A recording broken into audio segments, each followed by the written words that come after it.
करेंगे क्या बता। तो वो लास्ट सेशन में हमने टोकनाइजर का देखा, कैसे यूज करते हैं टोकनाइजर को।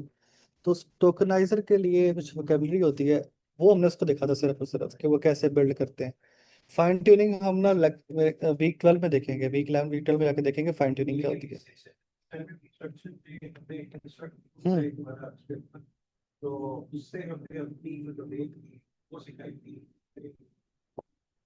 वो बेसिकली आपने ना उस पर टोकनाइजर चलाया होगा अपनी लैंग्वेज के ऊपर, और उसमें ताकि उसको वोकेबलरी ही आपके नॉलेज के लिहाज से आए। जब वोकेबलरी वही है तो अब उसको कुछ भी पूछेंगे तो उसने उसी में से जवाब देना है। तो लेकिन प्रॉपर फाइन ट्यूनिंग क्या होती है वो हम जाके वीक 12 में देखेंगे, उसी में काम करेंगे इसके ऊपर।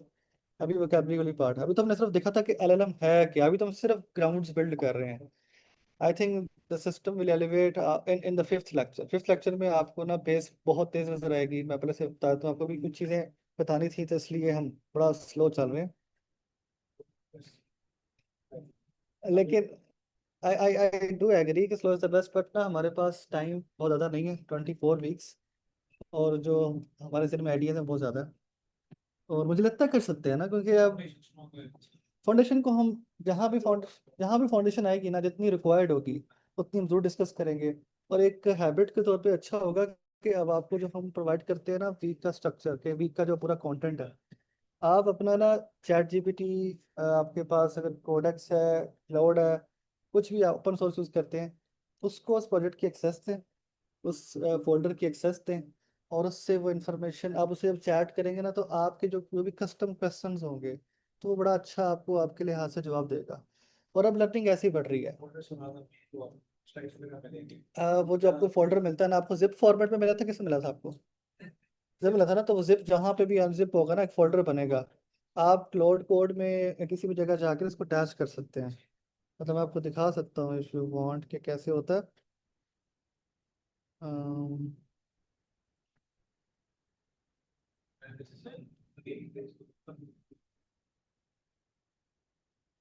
हम आज एक मॉडल इस्तेमाल करेंगे जो कि हगिंग फेस आप डाउनलोड करके भी कर सकते हैं। हगिंग फेस पहले समझें है क्या। हगिंग फेस एक ऐसा प्लेटफॉर्म है जहाँ पे बहुत ज़्यादा मॉडल्स जो है जो ओपन सोर्स हैं वहाँ पे डिप्लॉयड है।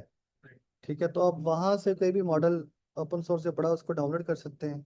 या फिर आप कुछ हगिंग फेस से ना कंप्यूट रेंट पे भी ले सकते हैं। और आप वहीं पे मॉडल चल रहा है, आप उसको रिक्वेस्ट करें एपीआई के थ्रू, तो आपको वो जवाब दे देगा। ठीक है, तो हगिंग फेस एक वैसा प्लेटफॉर्म है। तो इसके अलावा उसकी कोई मतलब उसके और के अलावा कुछ भी नहीं होता उसके अंदर।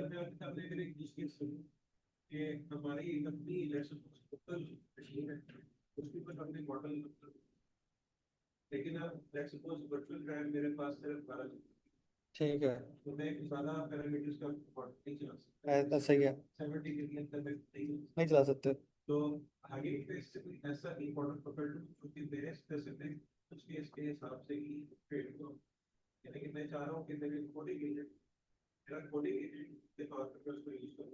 अच्छा, एक तो ये कि इनकी आवाज़ इसमें नहीं आ रही। एंड मेरी आवाज़ थोड़ी सी रिपीट हो रही है, इसमें नहीं आ रही है। ऐसे आपको अब्दुल्ला सुन रही है क्या बोल रहे हैं? चले थोड़ी मैं सी आ रही है। रिपीट करता हूँ। मतलब ऑब्जेक्टिव मेरा ये है कि मैं लोकल पे अपना मॉडल रन करना चाहता हूँ, और मेरे पास क्योंकि वर्चुअल रैम इतनी ज्यादा नहीं है कि मैं बड़ा ज्यादा पैरामीटर्स का मॉडल चला सकूँ। तो हगिंग फेस से कोई ऐसा जो कि मेरे ही डोमेन के स्पेसिफिक एक ऐसा एलएलएम में पुल कर लूँ लोकल चलाने के, जो कि मेरे यूज केस के हिसाब से ट्यून हुआ हुआ है और थोड़े पैरामीटर्स पे वो ऑपरेट कर सकते हाँ देखें, मैं जैसे आपको पहले बताया ना कि हगिंग पे एक ऐसा प्लेटफॉर्म है जहाँ पे बहुत ज़्यादा मॉडल्स होस्टेड है ऑलरेडी। तो क्वेश्चन वाज, अगर किसी को नहीं सुना, कि अगर मेरे पास लोकल मशीन के ऊपर बड़ा मॉडल डाउनलोड करने की कैपेसिटी नहीं है, हार्डवेयर नहीं है, तो मैंने वो यूज़ करना, मैं कैसे करूँ? एक तरीका तो यही है कि इनके हम फ्रंटियर जो मॉडल्स हैं जो कि पेड मॉडल्स हैं, हम उनकी एपीआई बाय करें, क्रेडिट्स बाय करें, उनको कॉल करें, जैसे ओपन ए करते हैं या ओलामा या उसको करते हैं क्लाउड वगैरह के मॉडल्स को। तो हगिंग फेस क्या दे सकता है हमें इस केस में? हगिंग फेस वो तमाम मॉडल्स जो कि ओपन सोर्स हैं, जो कि आप डाउनलोड कर सकते हैं। तो हगिंग फेस के ऊपर वहाँ पे वो मॉडल्स पड़े हुए होते हैं, डिप्लॉय करके रन रखे हुए होते हैं। तो आप वहाँ पे एक तो ये वहाँ से डाउनलोड कर सकते हैं। अगर मॉडल का साइज बहुत बड़ा है, तो मैं जैसे मैंने आपको पहले बताया ना कि हगिंग फेस आपको कंप्यूट पावर भी देता है रेंटल बेसिस के ऊपर भी, और कुछ फ्री गाइड्स भी देता है। तो आप उनमें से कोई एक मॉडल सेलेक्ट करके अपने पास हगिंग फेस का टोकन आप अपने कोड में ऐड कर लेंगे। एंड देन आप उस मॉडल का नाम बताएं, उसको उसका आइडेंटिफायर बताएं, उसको जो इनपुट जैसे उन्होंने बताया वह अपने पास आगे से इसके पेज के ऊपर के इसमें इनपुट किस फॉर्मेट में देनी है, उस फॉर्मेट में उसको इनपुट प्रोवाइड करें तो आपको आउटपुट दे देगा। मेरी प्रोग्रामिंग लैंग्वेज थोड़ी सी बहुत ज्यादा थी, तो मैं एक ऐसा मॉडल ही डाउनलोड कर मैं जावास्क्रिप्ट में ही। अब नहीं ऐसा लैंग्वेज, किसी एक लैंग्वेज के लिए कोई मॉडल किसी ने ट्यून किया हो मैंने ऐसा देखा नहीं है। उसकी वजह ये है कि बैकएंड पे तो आपने प्रॉब्लम सॉल्व कर ली है ना। ठीक है, तो अगर आप किसी एक लैंग्वेज के लिए करना चाहते हैं तो यू कैन डू, मतलब मैंने नहीं देखा, मुझे कोई जरूरत नहीं पेश आई। हो सकता है वो एग्जिस्ट करता भी हो क्योंकि अब तो हजारों लाखों मॉडल्स आ चुके हैं ना, तो लेकिन कभी जरूरत नहीं पेश आई। वैसे कोडिंग के लिए ओपन सोर्स मॉडल्स में आप देखें तो इस टाइम फ्रंटियर पे तो किमी के3 चल रहा है।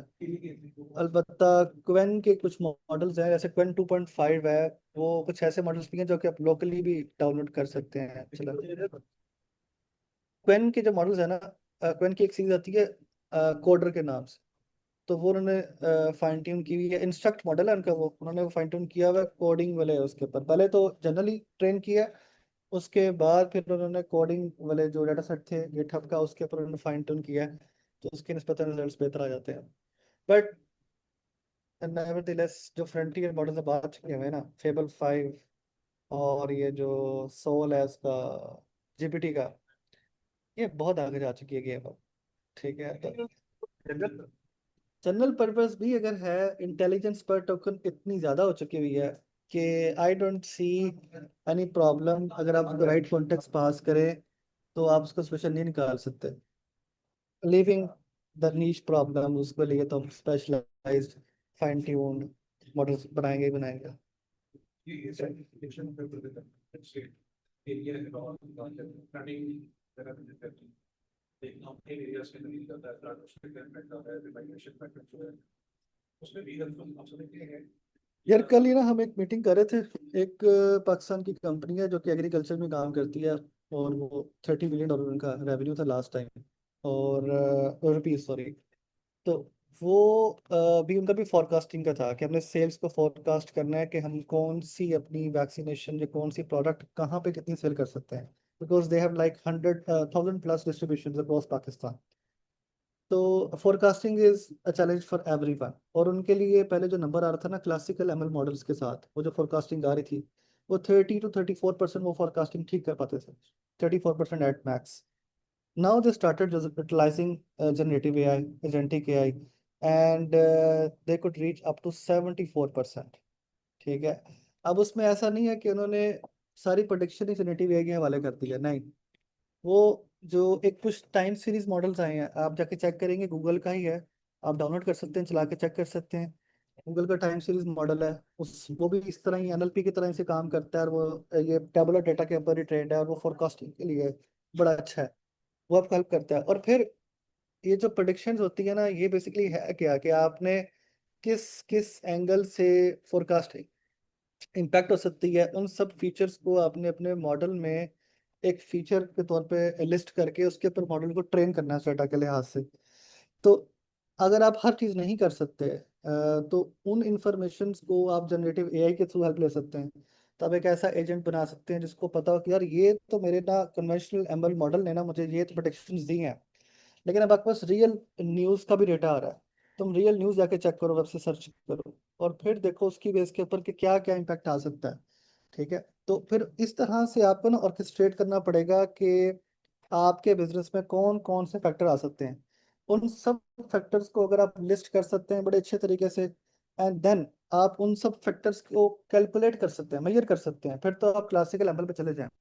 बट अगर आप उन सब फैक्टर्स को मेजर नहीं कर सकते ना, ठीक है, मतलब उसको कैलकुलेट नहीं कर सकते, then you will have to take help from the general AI model जो मिलते हैं ना आपको, ये बोले।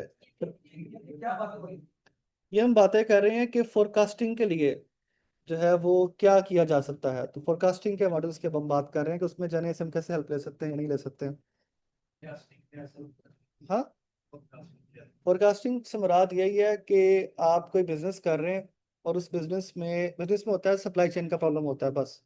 ठीक है, तो आपने अगर कोई चीज़ प्रोवाइड करनी है किसी एक अपने डिस्ट्रीब्यूशन को, तो कितनी आपके पास सप्लाई पहले से होनी चाहिए। ठीक है, तो कितना आपने अपने पास, सादा अल्फाज में माल आपने इन्वेस्टमेंट कितनी करनी है। अगर आप, ऐसा नहीं है कि एक प्रोडक्ट है वो आपको एक आइटम सेल करने पे 1 रुपया देती है, ठीक है, इजाफी। तो आप उस पर दुनिया जहान के सारे पैसे लगा दें, आपको उसके कैश पता होना चाहिए ना, कितने पैसे लगाऊंगा तो फिर उसके बाद मुझे प्रॉफिट मिलेगा, कितने पे नहीं भी मिलेगा, कितने इजाफी जाया जाएंगे, क्या उसका लॉस होगा। इन सब कंपोनेंट्स को अगर तो हम मेजर कर सकते हैं और हमारे पास इनका डेटा अवेलेबल है, then classical ML is the go to approach. लेकिन क्लासिकल एमएल की ना लिमिटेशंस भी हैं। जैसा कि फोरकास्टिंग मैंने आपको बताया, आपको फोरकास्टिंग के अंदर अभी मैंने आपको जो एग्जांपल दी थी, उसमें वो 34% के ऊपर आके रुक गए, उनको ज़्यादा से ज़्यादा अच्छा फोरकास्ट नहीं कर पा रहे थे। तो वजह ये नहीं है कि एमएल मॉडल का एग्जिस्ट नहीं करता, वजह यही है कि उतने अच्छे तरीके से डेटा को स्ट्रक्चर करना आसान नहीं है ना। कि आप 50-60 डिफरेंट तरह के फीचर्स हैं, वो सिर्फ आप इंग्लिश में उर्दू में बोल तो सकते हैं, ठीक है, लेकिन आप उसको वहाँ पे कोड में कैसे आप लिख के लेके आएंगे, कैसे डेटा सेट मेंटेन करेंगे। कोई भी एक फीचर के लिहाज से, फॉर एग्जांपल जो मैंने अभी दी कि टेम्परेचर तो आप लिख के लेके आ सकते हैं, न्यूज़ का जो फैक्टर है, ठीक है, वो उसको नंबर्स में कैसे कन्वर्ट करेंगे। Although there have been some मतलब एक्सपेरिमेंट्स के न्यूज़ को भी लेके आते हैं, but there are lot of factors, ठीक है। अब उन फैक्टर्स को नंबर्स में ट्रांसलेट करना मुश्किल है। तो वहाँ पे आप जाने की हेल्प ले सकते हैं कि ये गिवन कि हमारे पास लिमिटेड सा एमएल मॉडल आ गया, उसमें डिक्शन कर दिया, अब having the actual ground realities मजीद उस पर रिसर्च करें, डिस्कशन करें। तो इस चीज़ पे हम आएंगे, हमने जैसे पहले डिस्कस किया कि वीक 6 जो होगा ना, वीक 5 या 6 ऑनवर्ड्स काफ़ी चीज़ें पेस तेज हो जाएगी, काफ़ी ज़्यादा समझ आएंगे। अच्छा, लास्ट वीक में ना हम स्टार्ट करते हैं अपना लेक्चर प्रॉपरली।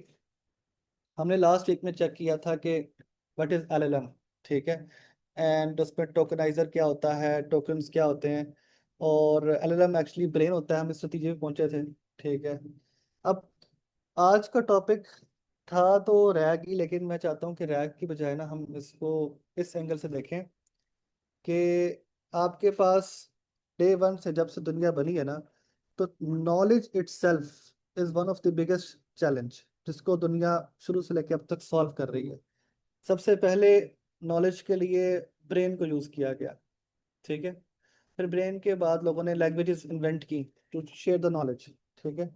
अब वो, मैं लाउड बोल रहा हूँ लेकिन आप थोड़े से ज्यादा शायद पीछे हैं, चलो मैं कोशिश करता हूँ। आज की तरफ से आवाज है शायद, ठीक है।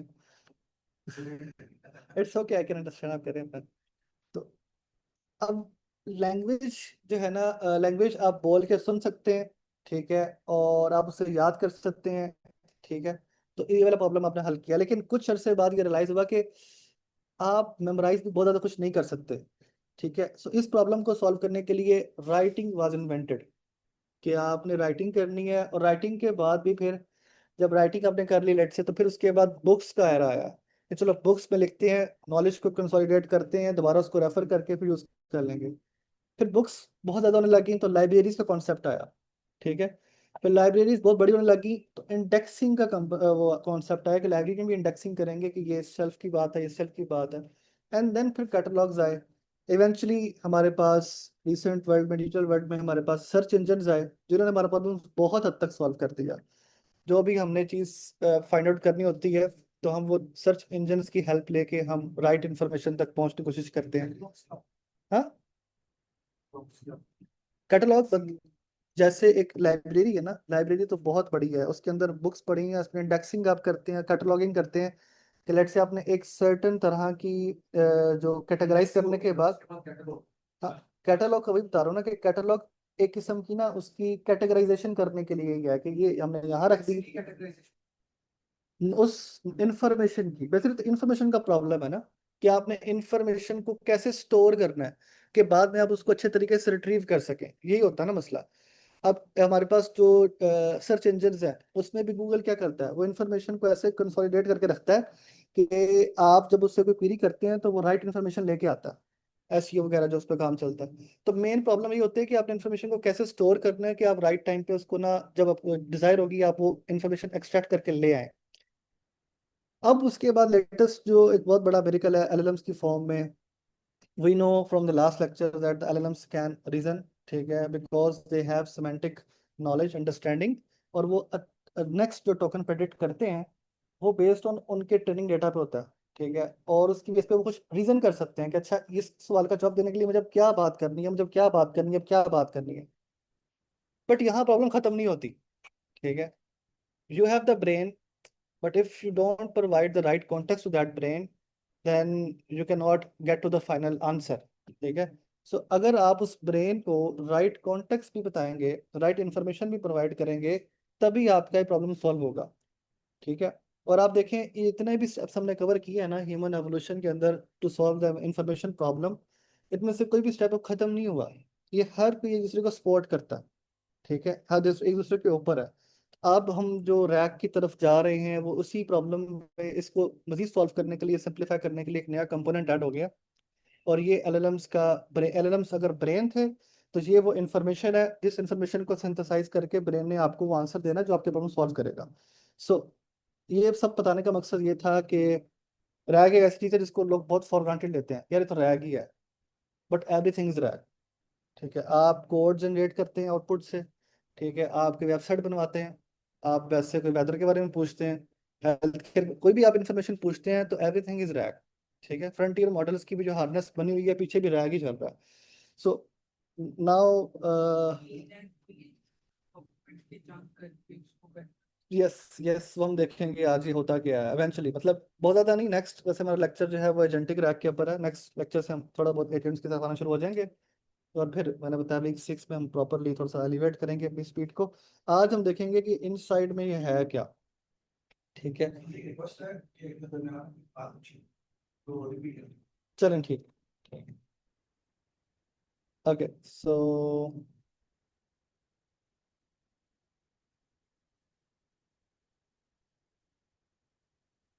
जी, अच्छा, लास्ट वीक में ना हमने जो एंड किया था, उसमें हमारे पास एक प्लांट था।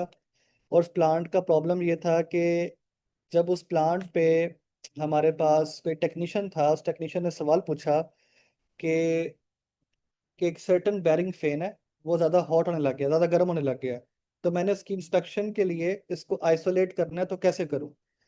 तो उसका जो जवाब आया था, उसमें उसको ब्रेन ने ऐसी बात बताई थी जो कि उनके प्लांट में एग्जिस्ट ही नहीं करती थी। And now we all very well know कि भाई क्यों नहीं उसको पता, क्योंकि ब्रेन ने उसको जो बताया वो उसने उस डेटा सेट में बताया जिसपे वो ट्रेन था। उस डेटा सेट में कंपनी का प्राइवेट नॉलेज नहीं है। जिस तरह के उस ब्रेन में किसी भी हेल्थ केयर का, किसी भी हॉस्पिटल के जो पेशेंट्स होते हैं उनका रिकॉर्ड्स नहीं होता।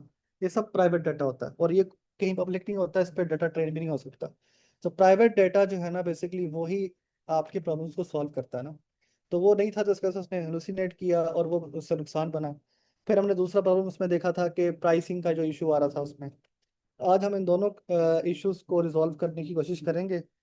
ठीक है? तो पहले तो हम देख लेते हैं कि हमारे पास डेटा सेट क्या है। मैंने एक सिंथेटिक डेटा सेट बनाया। सिंथेटिक का मतलब होता है आप खुद से बनाते हैं। ठीक है? और वो डेटा सेट है क्या? वो उसी तरह से जो हमने लास्ट टाइम एक सुपरफिशियल किस्म की सीमेंट प्लांट की हमने बात की थी, ये उसी तरह का जो प्लांट है उसकी हमने हैंडआउट्स मैनुअल्स बनाए हैं। ठीक है? इस पर टोटल 58 सेक्शंस है। ठीक है? और मैं आपको दिखा भी देता हूँ।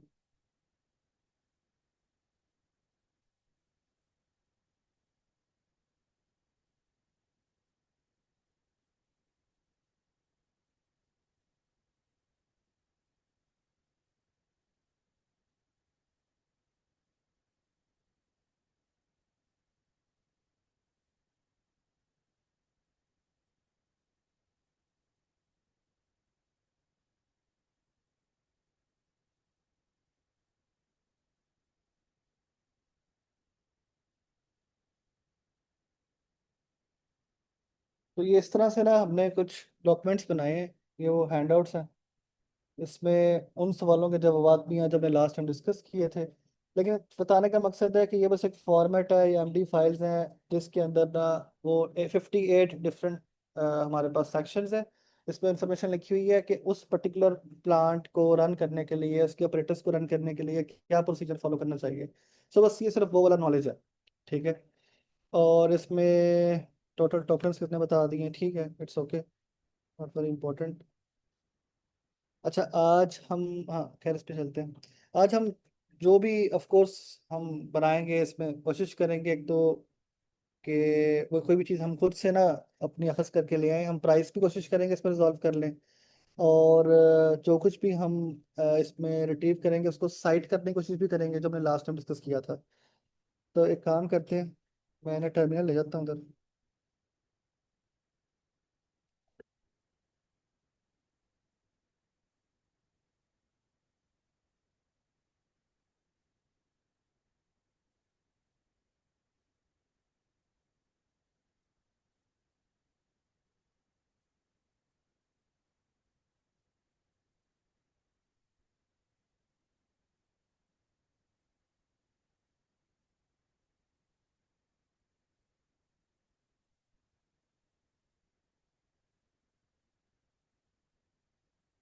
ओके सो जी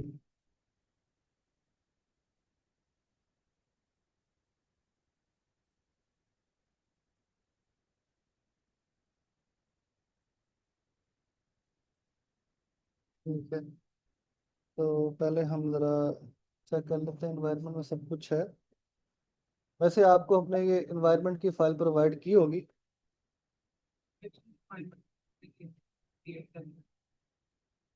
जब भी कोई मतलब आप नए प्रोजेक्ट पे काम करते हैं तो ऑलवेज रिकमेंडेड कि आप उसकी ना रिक्वायरमेंट में कौन कौन सी डिपेंडेंसीज चाहिए उनको भी स्टोर कर लें, लिख लें। उसके लिहाज से ही आप एनवायरनमेंट बनाए, वर्चुअल एनवायरनमेंट बनाए। अदरवाइज आपका जो सिस्टम है उसकी लाइब्रेरीज के साथ वो छेड़खानी कर सकता है ना, तो खराब हो सकती चीज़ें। और सवाल ये है कि एनवायरनमेंट वेरिएबल हमें लेट से क्यों सेपरेट चाहिए इसके लिए। तो वो एक जनरल सा है, उसमें कुछ खास नहीं है। हाँ मैं कोशिश करता हूँ। अभी असल में कुछ कॉन्टेक्स्ट आया नहीं, जैसे ही आएगा ना तो फिर हम उस तरफ जरूर जाएंगे। ठीक है। और ये बस आपको बताना ये था, ये आपको पता तो लग चुका होगा लास्ट सेशन से, मैंने ये लास्ट में बताया नहीं था कि ये एनवायरनमेंट चेक इसलिए ज़रूरी होता है, आपको बना के दे दिया है। आप जब अपनी असाइनमेंट को उस पर काम करना स्टार्ट करें, एक दफ़ा ये वाला फाइल चला के चेक कर लें ताकि आपका एनवायरनमेंट उसमें कुछ मिसिंग तो नहीं है। मिसिंग होगी तो आपको यहीं पे वो रेड लाइन शो कर देगा, पहले उसको इंस्टॉल कर लें ताकि वो जो कोड है उसका इंटेंडेड बिहेवियर आपको शो हो जाए। अदरवाइज कोई लाइब्रेरी का मिस हो जाती है डिपेंडेंसीज तो फिर उससे मसला आ सकता है। If it is okay we are good, if it is not then first try to solve that. ठीक है। अच्छा जी। अच्छा अब ना अगेन अब मेरे पास डॉक्यूमेंट्स आ चुके हुए हैं। ठीक है। और मैं उन डॉक्यूमेंट्स में से ना ये फाइंड आउट करना चाहता हूँ कि जैसे तो लास्ट में एग्जांपल थी ना कि एक हॉट बेरिंग फैन है। इसी तरीके से ना एक वर्ड लेट से वो कह देता है हमारे पास फिटर से मुराद उसकी वही टेक्नीशियन है कि अगर वो इस्तेमाल करता है वर्ड बैंगिंग, कि कोई एक कंपोनेंट है जो कि बैंगिंग कर रहा है, उसकी आवाज़ आ रही है, मतलब नॉकिंग हो रही है। लेकिन अब नॉकिंग वर्ड और बैंगिंग वर्ड डिफरेंट है। तो कन्वेंशनली इसको अगर हम इसको सर्च करने की कोशिश करते तो इसका जो तरीका था ना वो ये था कि हम इसमें ग्रेप कमांड के थ्रू करते। ठीक है। ग्रेप कमांड का मतलब ये होता है कि ये टैगिंग वर्ड रिट्रीव कर रहे हैं किसी लाइब्रेरी से। सिनेरियो ये है कि हमारे पास जो टेक्नीशियन था उसने कोई आवाज़ सुनी है और वो आके लेट से रिपोर्ट करता है। और उस रिपोर्ट वो जो पूरा सेंटेंस होता है उसमें एक वर्ड लेट से बैंगिंग का एक वर्ड है कि बैंगिंग हो रही है, नॉकिंग हो रही है। ठीक है। अब लेकिन उसने बैंगिंग का वर्ड इस्तेमाल किया। अब हमने अपने हैंडआउट्स में से उसका रेजोल्यूशन निकालना है। तो बैंगिंग वर्ड से क्या हम निकाल सकते हैं। अभी तक के लिए हमें जो इसका तरीका पता था ना, वो जो हमने देखा है पहले, वो ग्रेप एक बाय डिफॉल्ट इसका एक फंक्शन अवेलेबल है शेल का। और वो करता है क्या है कि आप उसको कोई कीवर्ड बताएं, उसको फाइल बताएं, उस फाइल पे से जाके बता देगा वो एग्जिस्ट करता है तो कहाँ करता है। ठीक है। वो जस्ट वो बता देगा आपको कहाँ पे करता है, यहाँ नहीं करता। ठीक है। सो वो यहाँ पे इसने कमांड लगा के चेक भी किया कि ग्रेप आर आई फ्लैग, मतलब मैं ज़्यादा कोड में जाना चाहता लेकिन ये रिकर्सिव है कि आपको चेक करके बताए कि किस जगह पे आया है। ठीक है। So let's do it here.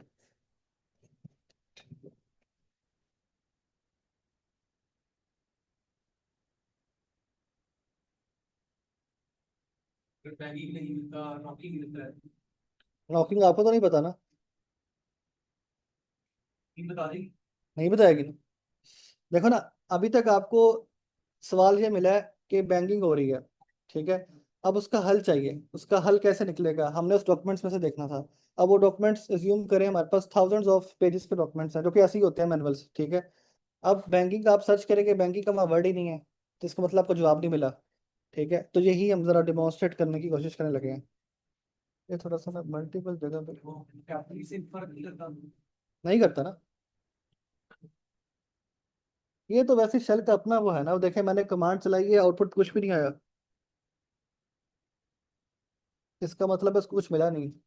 ठीक है। मैनुअल मैंने उसको फोल्डर में, क्या है मैनुअल वाले फोल्डर में जाओ और रिकर्सिवली इसमें जितनी भी फाइलें पड़ी हुई हैं उसमें जाके चेक करो। हालांकि अगर मैं आपको दिखाऊं वो जो इसमें वो तमाम फाइल्स पड़ी हुई हैं लेकिन उसको उस फाइल में से नहीं मिला क्योंकि वो वहाँ पे नाम अवेलेबल नहीं था इसलिए उसको नहीं मिला। ठीक है। सो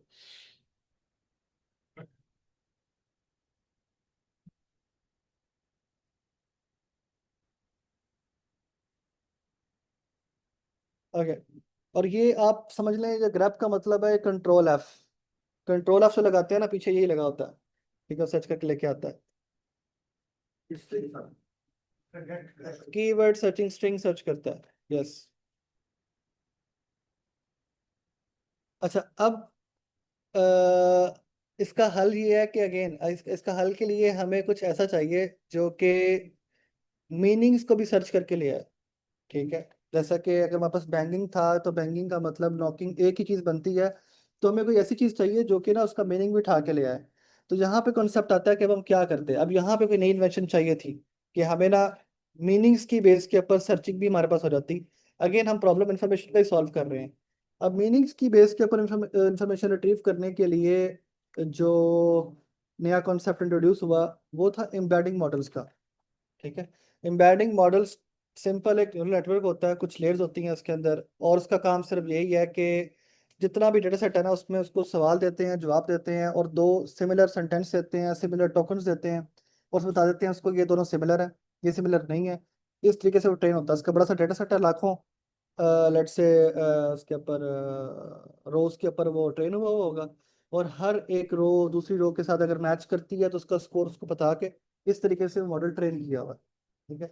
अब गिवन कि हमारे पास वो मॉडल अवेलेबल है, ठीक है, हमारे पास एम्बेडिंग मॉडल अवेलेबल है, उसको हम कोई से दो फ्रेज पकड़ाएं, कोई से दो सेंटेंस पकड़ाएं, तो वो उनकी आपस में सिमिलैरिटी ले आएगा, तो फिर हम देखते हैं आगे कैसे चलेगा मामला।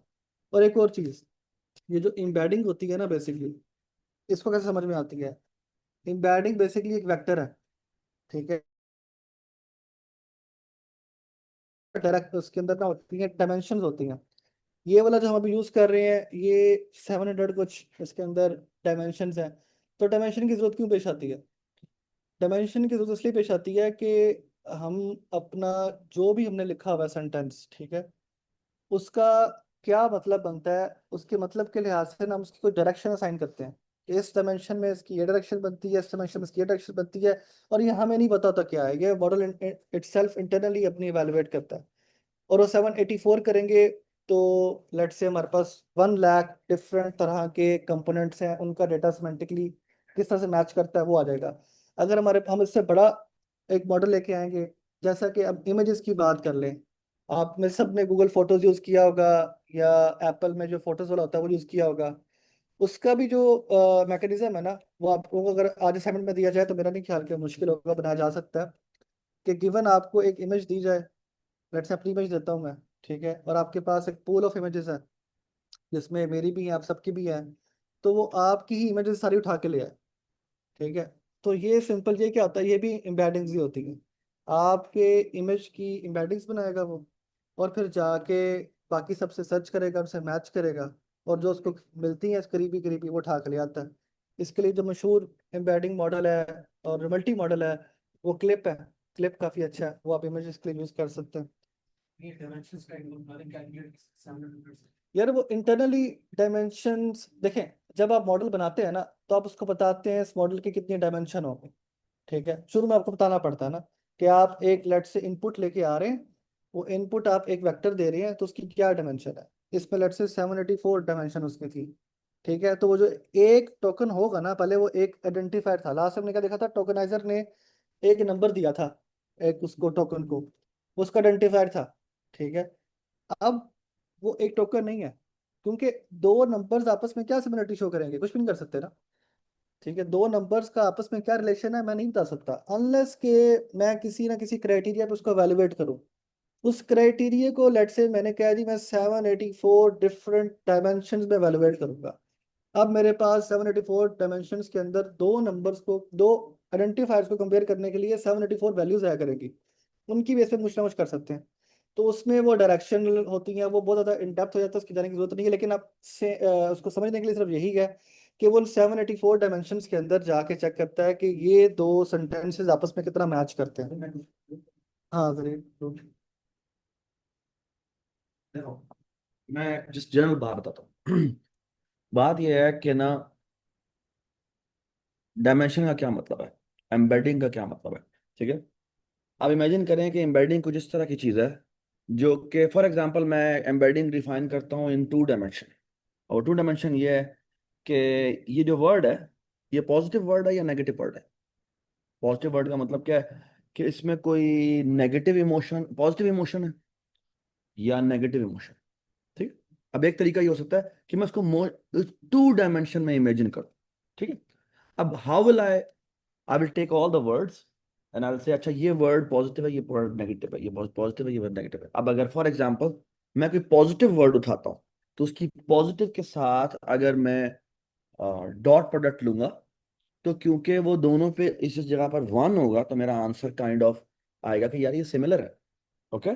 और इसी तरह अगर मैं कहता हूँ कि मेरे पास 2 डायमेंशन में मैं बात करता हूँ, और मैं कहता हूँ कि नेगेटिव वर्ड की नेगेटिव वर्ड से जब हम क्रॉस प्रोडक्ट लेते हैं, अब क्रॉस प्रोडक्ट, ये डॉट प्रोडक्ट एक तरीका है लेने का। ठीक है। There are so many measures जिसके थ्रू एक्चुअली एम्बेडिंग्स की सिमिलैरिटी निकाली जाती है। ठीक है। ये काम अभी अनफॉर्चुनेटली हम यहाँ पहुंचे नहीं हैं। ठीक है। जब हम प्रोबेबिलिटी पढ़ेंगे, जब हम लीनियर अलजेब्रा पढ़ेंगे, तो हम वेक्टर्स की आपस में सिमिलैरिटी क्या होती है, डिसिमिलैरिटी क्या होती है, बड़ी डिटेल में जाकर करेंगे। ठीक है। सो अभी अब मैं आपको ये बात रोक के बता रहा हूँ। क्यों बता रहा हूँ? क्योंकि आप लोगों का अभी थोड़ी देर पहले एक एतराज भी आया था कि भाई कहाँ पर आपको ये डिटेल बतानी है। तो मैं आपको आपको सिर्फ ये बता रहा हूँ कि ये लीनियर अलजेब्रा में जाके दो वेक्टर्स का आपस में सिमिलर होना या डिसिमिलर होना, वो बड़ी डिटेल में हमने देखना है जब हमने लीनियर अलजेब्रा में जाके पढ़ना। ठीक है। सो अभी आप समी की बात को हम एज इट इज लेंगे कि it's a black box which can tell us के ये दोनों चीजें सिमिलर है, ये दोनों चीजें डिसिमिलर है। ठीक है। जी जी। फॉर एग्जांपल कोई वर्ड आता है, हाँ। वो डिफरेंट फील्ड्स में, प्रोफेशनल फील्ड्स हैं, लाइक डॉक्टर की फील्ड है, इंजीनियरिंग की फील्ड है, ठीक है, इसी तरह से कोई ह्यूमैनिटीज की फील्ड है, मल्टीपल फील्ड, उसका हर फील्ड में डिफरेंट मीनिंग हो। शाबाश। ये वेक्टर एक, so basically vector, so vector language ही डिफरेंट है। आप वेक्टर को इमेजिन ऐसे कर लो कि मैंने लेट्स से 50 प्रॉपर्टीज बनाई हुई हैं, और प्रॉपर्टीज क्या है? फॉर एग्जांपल इसकी कलर की प्रॉपर्टी है, इसकी पॉजिटिव होने की प्रोबेबिलिटी है, इसमें पॉजिटिविटी कितनी है, नेगेटिविटी कितनी है, इसमें जेंडरनेस कितनी है। ठीक है। इस तरह की मैं डिफरेंट प्रॉपर्टीज हैं जो कि मैंने साइन कर दिए।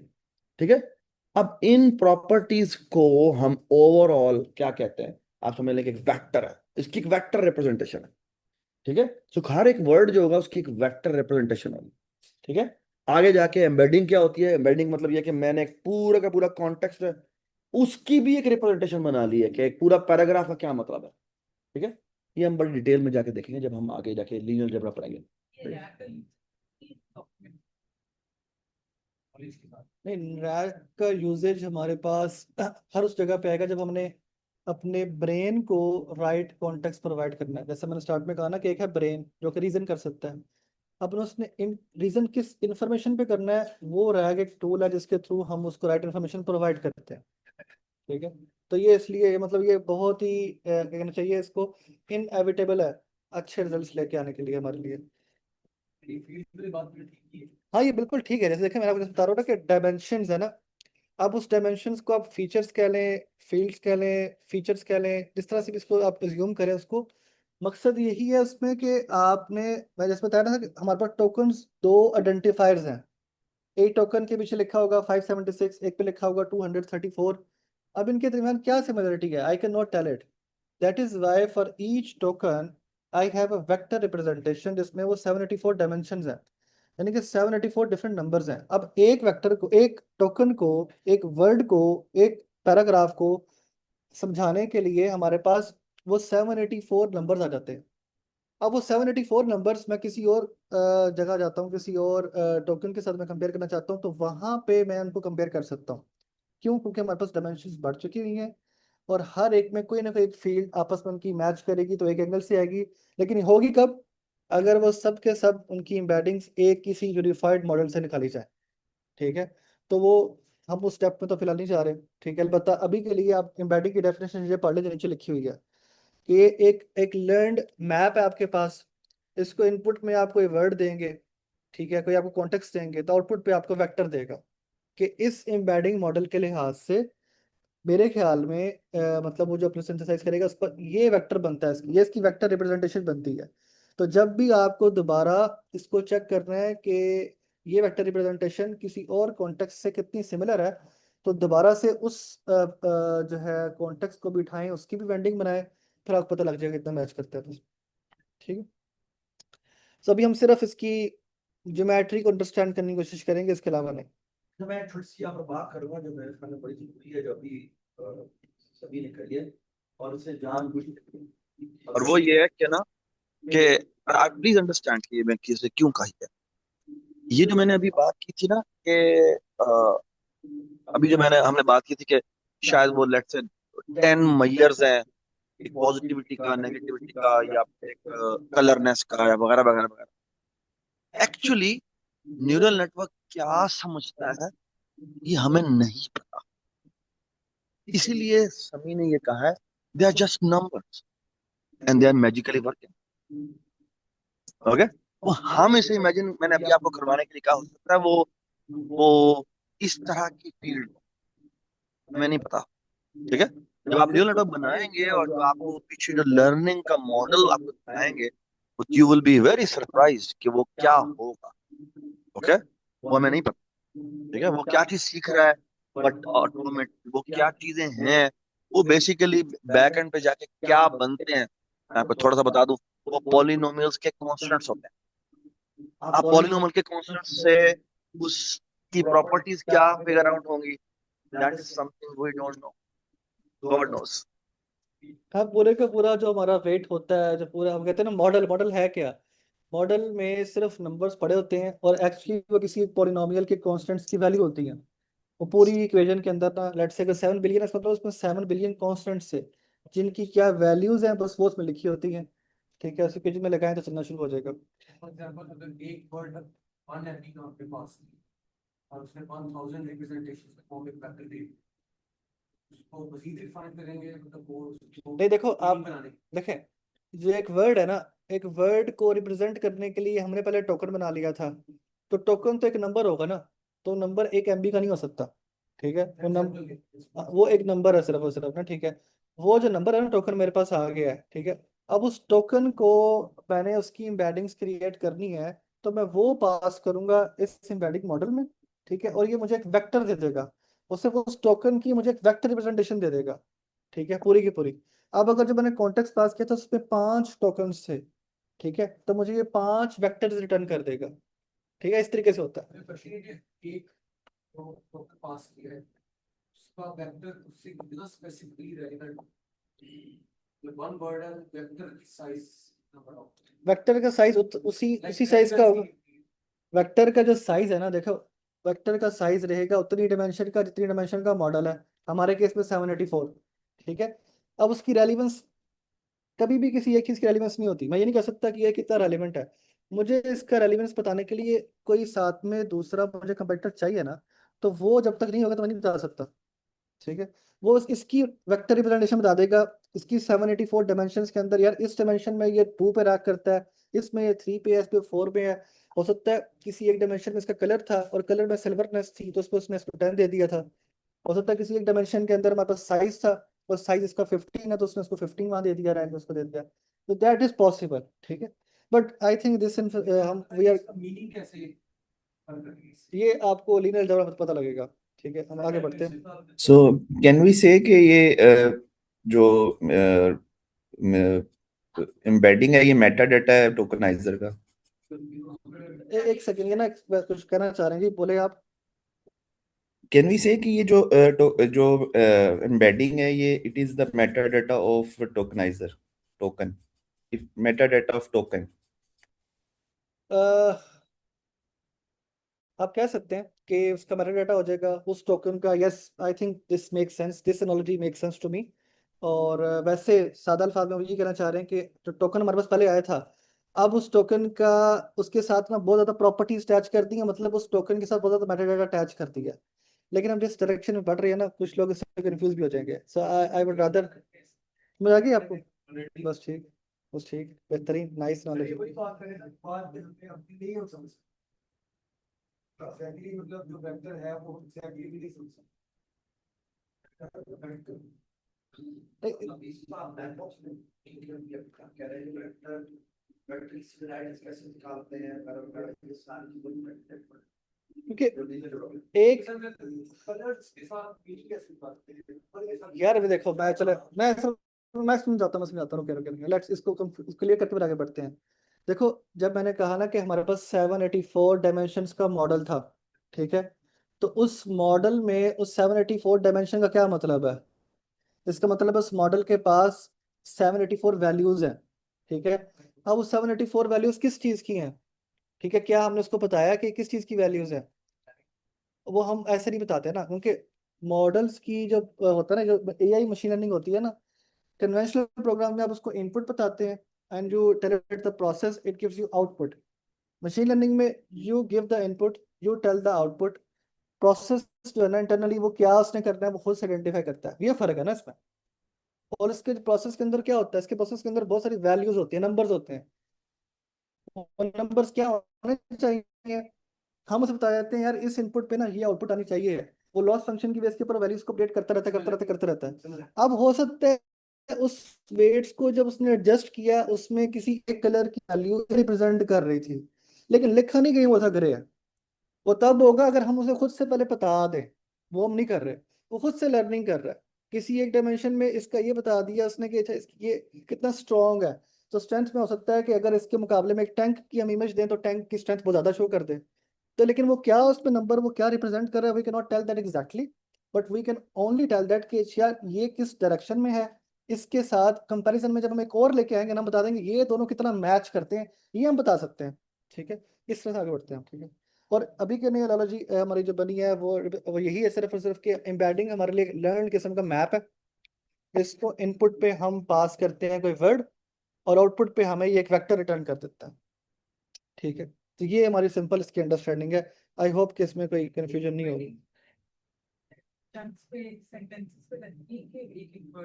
वो हम आगे देखते हैं। अभी हमने सब ये देखा है कि एक वर्ड इनपुट पे गया है, एक मॉडल था, उसने हमें एम्बेडिंग्स दे दी है। इसका मतलब क्या, उसने हमें 784 डायमेंशनल एक वेक्टर प्रोवाइड कर दिया, 784 वैल्यूज प्रोवाइड करती हैं। हमने एक नंबर दिया था, उसने 784 दे दिया। क्यों? वो 784 डिफरेंट तरह से ये नंबर किस किस के साथ कैसे कैसे मैच कर सकते हैं उसमें वो लिखा हुआ है। ठीक है, ये उसका मकसद होता है सिर्फ और सिर्फ। अच्छा, अब ये हम एक काम करते हैं, इसको चला के चेक करते हैं। और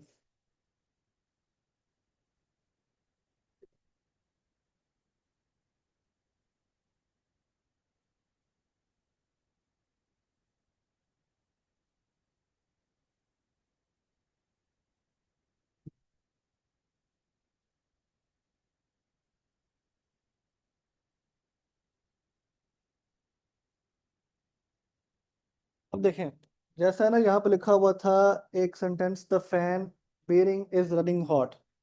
ये हमने कॉन्टेक्स्ट जो था ना पूरे का पूरा, मल्टीपल टोकन हमने इसको प्रोवाइड किए। उसने इस पूरे कॉन्टेक्स्ट का हमें एक वेक्टर रिटर्न कर दिया। तो ये वो करता है, आप उसे वर्ड प्रोवाइड सेंटेंस प्रोवाइड करें, उसने उसका ना एक आपको अपने लिहाज से, उस मॉडल के लिहाज से इसकी क्या रिप्रेजेंटेशन बन सकती है, वो इसने एक वेक्टर रिटर्न कर दिया आपको। ये वेक्टर है। इस वेक्टर को वैसे हम नंबर्स में तो समझ नहीं लगेगी इसका क्या मतलब है, लेकिन अगर वेक्टर में यही मैं कोई और सेंटेंस पास करूं, उसका भी वेक्टर में ले आऊं, अब उन दोनों को मैच तो मैं कर सकता हूँ ना। ठीक है, तो वो उनकी मैपिंग से उनको मैच करके कितना डिफरेंस है उसके अंदर, फिर हम चेक कर लेते हैं कौन किसके कितना करीब है। यस, यस, क्योंकि अब उन्होंने स्कोर आता है कोई और पे तो ज्यादा स्कोर वाला तो उसको मैच जी जी जी जी ठीक, हाँ देखे ना, अब हमारे पास ये सेंटेंस था, ठीक है, the fan bearing is running hot. इसने इस सेंटेंस का ना हमें मॉडल ने अपने लर्नड वेट के लिहाज से उसने हमें एक 784 डायमेंशनल वेक्टर रिटर्न कर दिया। 384 होगा यार। ठीक है, वो जितने डायमेंशन का भी है, मतलब जितनी डायमेंशन का भी है ना, ठीक है, वो 384 लिखा है तो 384 ही होगा। 384 डिफरेंट नंबर्स रिटर्न कर दिए। अब ये जो नंबर्स है ना, ये सब नंबर्स इसकी वेक्टर एम्बेडिंग को रिप्रेजेंट करते हैं। अब अगर किसी और सेंटेंस को हमने चेक करना है कि वो इसके कितना करीब है, उसकी भी हम दोबारा से एम्बेडिंग्स क्रिएट करेंगे। इसलिए जितना भी हमारे पास डेटा सेट होता है ना, हमारे पास सारे का सारा, उसकी हम एम्बेडिंग्स पहले से बना के रख लेते हैं। वो हैंडआउट्स जिसके लिहाज से हमने कंपेयर करना था, उसकी एम्बेडिंग्स हम निकाल के कैलकुलेट करके रख लेते हैं। और बाय द वे, मैं ये सेंटेंस 1 लाख दफा इसको मॉडल को पास करूं, हर दफा मुझे यही नंबर मिलेगा? नंबर चेंज नहीं हो सकता। एम्बेडिंग मॉडल में जब भी उसको मैं ये सेंटेंस पास करूंगा तो मुझे यही नंबर मिलेगा। इसकी साइंस समझ लग रही है कि ये क्यों नहीं गलत, फर्क क्यों नहीं आ सकता। एलएलएम तो प्रेडिक्ट करता है ना, चेंजिंग आ जाती है, ये क्यों नहीं गलत। एग्जैक्टली एक फॉर्मूला जो वो उसने वो जो कॉन्स्टेंट्स हमारे पास पूरे के पूरे आ गए ना, उनसे मल्टीप्लिकेशन करके जो रिजल्ट निकालता है उसकी बेस के ऊपर उसने हमें एक वेक्टर दे देना है इसका।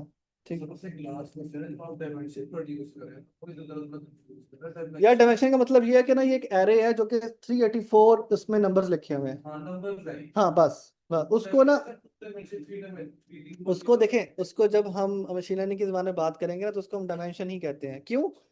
ये एक अलग डायमेंशन है जिसके अंदर लेट्स से अगर 3D होता तो मेरे पास 3 नंबर आ रहे होते। किसी एक डायमेंशन में 0.66 है, एक में -0.39 है, एक में कुछ और है। इस तरीके से हमारे पास 384 नंबर्स हैं। अब वो 384 नंबर्स एक डायमेंशन में नहीं है, हर एक की डायमेंशन अलग है, हर एक का एंगल फर्क है। इसीलिए हर एक वर्ड को, हर एक कॉन्टेक्स्ट को वो उन तमाम डायमेंशन में बताता है कि इसका क्या मतलब है, इसका क्या मतलब है। जैसे आज हम एक्स एक्सिस और वाई एक्सिस पढ़ रहे हैं, तो एक्स एक्सिस को हम कह देते हैं, वाई एक्सिस को हम कह देते हैं वो ट्राई कह देते हैं, तो ये सी एक्सिस बना देते हैं। इसके अलावा एक बना देते हैं, उसके ऊपर एक पॉइंट अगर हम रख देते हैं तो उस पॉइंट के ऊपर जो X Y Z A B C देंगे वो एक वेक्टर को रिप्रेजेंट कर रहा होगा। बिल्कुल आप सही कह रहे हैं। और उसमें जो आप एक्सिस बता रहे हैं ना, उसमें वो एक्सिस की तादाद इसमें 384 है, वो डायमेंशन है। हर एक जो एक्स वो सारे डायमेंशन है। ठीक है, क्योंकि उसने जो भी इसमें हम पॉइंट ऐड करेंगे उसने उसने तमाम डायमेंशन में, तमाम एक्सिस में क्या क्या वैल्यू बनती है वो सब हमारे पास ये लिखी हुई आ रही है इस टाइम पे। वो ये है कि यहाँ पर एक वर्ड की डायमेंशन 384 है, 784 है। ये कितनी बड़ी डायमेंशन की बात है, ये बहुत इंपॉर्टेंट बात है। एक वर्ड की सर, एक वर्ड की एक पैराग्राफ की। अगर मैं यहाँ पे लिखूंगा variant of fan is running hot, तो उसका भी एक वेक्टर बनेगा जो कि बहुत क्लोजली मैच होगा। Yes exactly, that was the whole trick. उन्होंने कहा है कि इसका मतलब है कि अगर मैं the fan bearing is running hot लिखा हुआ है, अब मैं लिखूं there is a fan which is running hot, तो उसका भी जो वेक्टर बनेगा इसके बहुत करीब करीब आएगा, उसकी नंबर आना चाहिए। That was the whole point. क्यों? क्योंकि अब तक हमारे पास इंफॉर्मेशन को गैदर करने के लिए, इन्फर करने के लिए जो मैकेनिज्म थे वो कीवर्ड या स्ट्रिंग मैचिंग तक महदूद थे। अभी तक मीनिंग नहीं आ रहा था।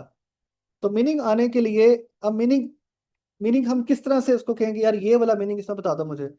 मीनिंग का कोई एक एक डायमेंशन क्या होती है, मैं स्ट्रिंग से मैच कर लेता हूँ, एक डायमेंशन में मैं मैच कर सकता हूँ तो मैं बता देता हूँ।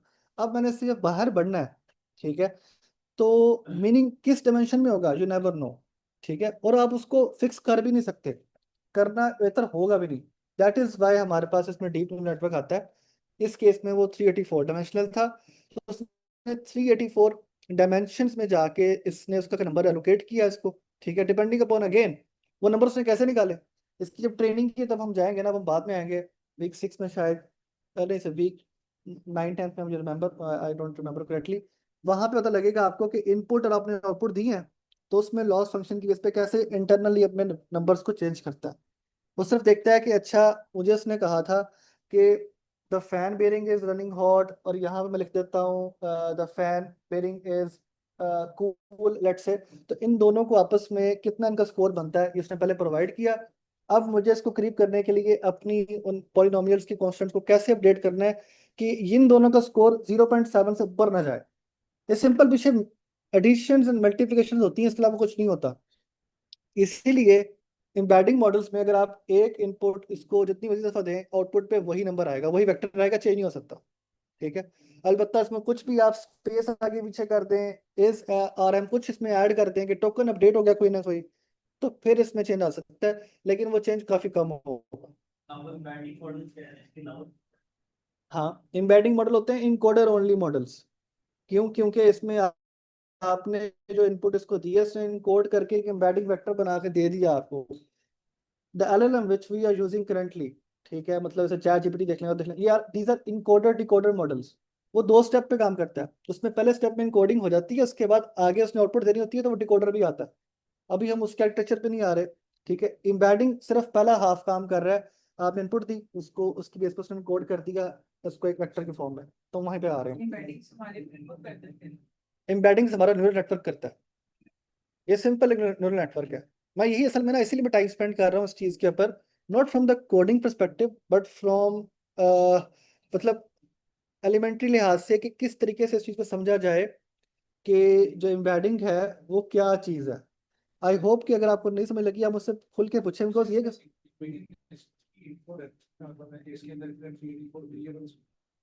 हाँ नहीं नहीं नहीं नहीं नहीं नहीं, वो फर्क चीज़ है, वो फर्क चीज़ है। 384 जो आया ना यहाँ पे, ये एक वेक्टर आया है, ठीक है, उस न्यूरल नेट।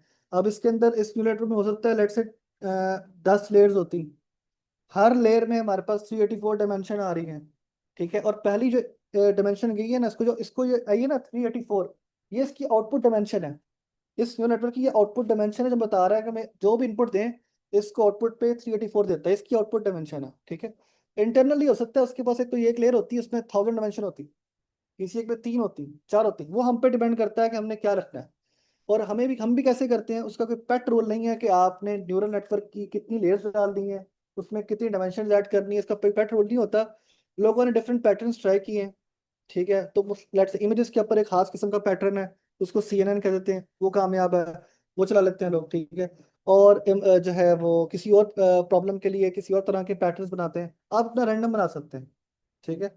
और मकसद क्या होता है कि आप उसको इनपुट प्रोवाइड करेंगे, ठीक है, और आपने उसकी आउटपुट उसको बता देनी है कि ये आउटपुट इसकी ऐसी होनी चाहिए, और वो उस लॉस को कम करते करते करते वो जो वेट्स है अपने को अपडेट करता है कि यार मुझे ये इनपुट दी थी, इसकी आउटपुट ये आनी चाहिए, ये आउटपुट ना अच्छा 100% नहीं आई, 90 तक आ गई है, तो मैं नंबर्स को कैसे अंदर वाले नंबर्स को सबको अपडेट करूं कि ये जो आंसर है ना एग्जैक्टली मेरे पास 0.9 से ऊपर चला जाए।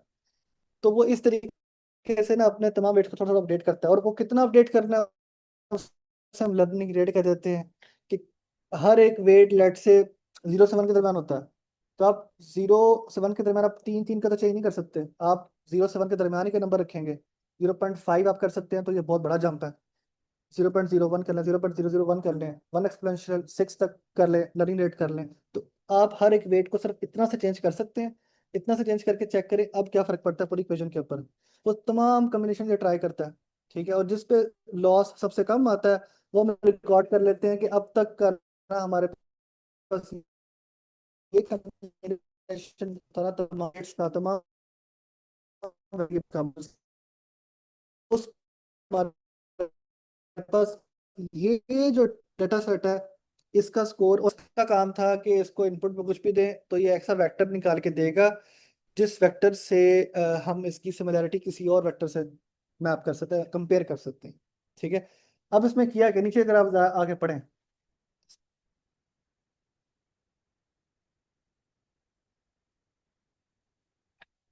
ये जो वेक्टर का साइज है जिसमें अभी हमारे पास जो साइज है वो है 384 है। 384 तो ये जिस तरह अगर मैं 2D में बात हम करते हैं तो वो हमारे पास सर्कल होता है, तो वो हम उसमें 2D उसकी शेप को कवर कर सकते हैं हर डायमेंशन। लेकिन जब हम 3D में जाते हैं यानी वो थ्री साइज का वेक्टर है तो वो क्लियर हो जाता स्फेयर है। आता है, तो वो हम इतना ज्यादा एनरिच्ड इमेज जो है, जैसे आप कह रहे हैं कि अब उस साइज आप मेंशन का इंक्रीज करते जाए तो वो आप उसकी बहुत ज्यादा इनरिच्ड इंफॉर्मेशन को लर्न करवाना चाह रहे हैं अपने मॉडल से उसके हर एंगल से। ये मेरे तो ये मेरे ख्याल से बहुत अच्छी उन्होंने एग्जांपल दिया टू अंडरस्टैंड। उन्होंने ऑफ कोर्स PhD ने अपने हाथ से बड़ी अच्छी बात की थी टेक्निकली। लेकिन जब मैं सवेरे बात की तो नहीं नहीं वो क्वेश्चन नहीं कर रहे हैं, मैं फिर बता उस वही क्वेश्चन है, वही क्वेश्चन है। मैंने इसी के साथ एक लिंक कर दी थी ना जो आपने डायमेंशन की बात की, जब उन्होंने सर्कल की बात की तो 2D एरे की बात की ना, वो एक्स वाई आ गया, जब उसमें थर्ड कंपोनेंट ऐड हुआ जी तो वो स्फीयर बन गया। इसी तरह जब आप जी से भी आगे जाएंगे फिर आपने करते करते 384 कर, मीनिंग उतने नंबर ऑफ वेरिएबल्स, अगर एक्स कंपोनेंट था तो एक्स 1 एक्स होगा एंड सो ऑन, इस तरह जाएगा। इसके अंदर हमारे पास वेरिएबल्स आ रहे हैं 6, मीनिंग इम्प्रेशन ये मिल रहा है मैथमेटिकली स्पीकिंग कि बाकी सारे के सारे जो हमारे कोफिशिएंट्स थे या कांस्टेंट्स थे वो जीरो हो गए। तो उस डायमेंशन में अच्छा, आप नीचे वाले से कंफ्यूज कर रहे हैं ना, ये मैं आपको बताता मैं हूँ ये उस क्या चीज़ है, वो नहीं है, ये वो नहीं है, अच्छा ये कंपैरिजन रिजल्ट्स हैं, मैं वहां तक नहीं है, बस मैं यहाँ हाँ तक पहुंचा था अभी। आप आगे चले गए, मैं बताता हूँ। ऊपर भी देखे ना सर, ऊपर भी नंबर वो नहीं, ऊपर ना इसमें लिखा हुआ है तो बेसिकली वो 384 है, काफी सारे लिखे हुए हैं। अच्छा, उन्होंने अभी सारा ने किया, हमें समझाई है बात कि अगर हम होते हैं 2 डायमेंशन के अंदर, तो 2 डायमेंशन के अंदर हम मैक्सिमम ना एक सर्कल कवर कर सकते हैं। ठीक है, सर्कल में जितनी वैल्यू आती है वो कवर कर सकते हैं कैनवस पे। अगर हम 3 डायमेंशन में जाएं तो हम एक सफियर कवर कर सकते हैं। एंड जस्ट इमेजिन, जब सर्कल से बात सफियर पे जाती है तो इंफॉर्मेशन कितनी बढ़ जाती है, एनवायरमेंट में कितना बड़ा चेंज आता है। ठीक है, तो अब आप जब 3 डायमेंशन से 4 डायमेंशन पे जाएंगे तो जस्ट इमेजिन के कितनी ज़्यादा इंफॉर्मेशन ऐड हो जाएगी इसमें। We can not visualise it, that is why this is a difficult concept to understand, but you can just have an मतलब एक इम्पैक्ट आप उसका समझने की कोशिश करें। अगर वो 384 डायमेंशन है, how much information you can add over there. ठीक है, एनीथिंग, एनीथिंग, एनीथिंग। और ये जो हम बताते हैं ना, ये बताते हैं ना कि इसमें देखेंगे, इसमें टेक्सचर इसमें आ रहा है, इसमें कलर आ रहा है, स्ट्रेंथ आ रही है, स्टीलनेस आ रही है, जेंटलनेस आ रहा है, ये सब भी ना हमने एज अ ह्यूमन हम इनसे कोरिलेट कर पा रहे थे। तो हमने देखा मुख्तलिफ रिजल्ट्स के ऊपर, यार ये वाली जो वैल्यू है ना, ये जो डायमेंशन है ना, इसमें हर किसी का ना नंबर अगर ज्यादा आता है, तो हमने देखा है ये सारे एलिमेंट्स का ना रंग भी ग्रे है। तो हमने खुद से नॉलेज बना ली है कि ये ग्रेनेस को चेक कर रहा है, बिहाइंड द सीन्स वो क्या करता है वी नेवर नो। ठीक है जी, आपके कंसर्न से। फिर ना आई हैव बीन ये ना समझ नहीं आ रही बहुत सारी सुंदर अब विजुअलाइज किया मैंने सारा कुछ, लेकिन हमने ना फिर इसके लिए काम किया था कि उसने सिर्फ ना 3 डायमेंशनल पैटर्न लेके ना और एक सेंटेंस लिखा था like the cat is sitting on, और उसके अंदर 3 डायमेंशनल पैटर्न कैलकुलेट किया बोर्ड के ऊपर ही, और उसकी फिर लेके ना प्रोडक्ट और उसके कई प्रेडिक्टेबल वर्ड्स भी हो सकते हैं, उसके साथ जब वो डॉट प्रोडक्ट किया था ना तो नंबर्स आए थे, और उससे एग्जैक्टली पता चल गया था कि अच्छा इसकी रेलेवेंस इस नंबर से होती है कि एक बोर्ड के ऊपर ये काम हो गया था, छोटी सी एग्जांपल। मैं बिल्कुल ठीक समझ रहा हूँ आपकी बात, इसीलिए सरफराज साहब ने पहले कहा था कि सरफराज साहब ने कहा था कि हम ना नीला जोग्रा में करेंगे ये वाला काम, और मेरी मजबूरी है कि कुछ ना कुछ तो मैंने जिक्र करना ना यहाँ पे, अदरवाइज मैं क्या ही बताऊँ, वो बहुत पीछे चल रहे हैं। ठीक है, ठीक है, तो हाँ और तेज हो जाना थोड़ा सा। ये आप मैं बात करूं, ये हमने जब आउटलाइन बनाई थी, तो आउटलाइन में आशिफ ने एग्जैक्टली सेम प्रॉब्लम बताया था, और यही आप समी भी यही कह रहा है कि यार आप द थिंग इज जो एआई का पूरा कोर्स है वो प्री रिक्विजिट रिक्वायर करता है कि आपको कैलकुलस आनी चाहिए, आपको डिस्क्रीट मैथ आनी चाहिए, आपको पूरा लीनियर अलजेब्रा आना चाहिए। The thing is with that struggle we have to go, ठीक है, will come back as well, ठीक है, but the thing is we have to bear this कि एज ए ब्लैक बॉक्स उसको समझें। वहां पे जब हम लीनियर अलजेब्रा में हम ये बात पढ़ेंगे तो हम बड़ी तफसील से ये बात करेंगे, ठीक है। तो फिलहाल आप क्लियर विद मी कि आई एम मैं एग्री करता हूँ कि लीनियर अलजेब्रा लेकिन आई डोंट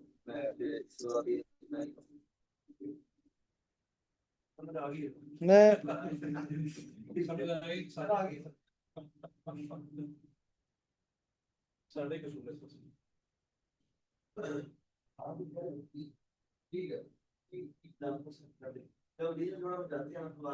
चले, मैं एक चीज दिखाना नहीं चाह रहा था, लेकिन चले। हाँ हाँ, मेरी ख्वाहिश तो ये है कि कन्फ्यूजन बढ़े ना। नहीं, इंशाल्लाह इस सेशन के एंड तक तो आपकी कन्फ्यूजन सारी क्लियर हो जाएगी।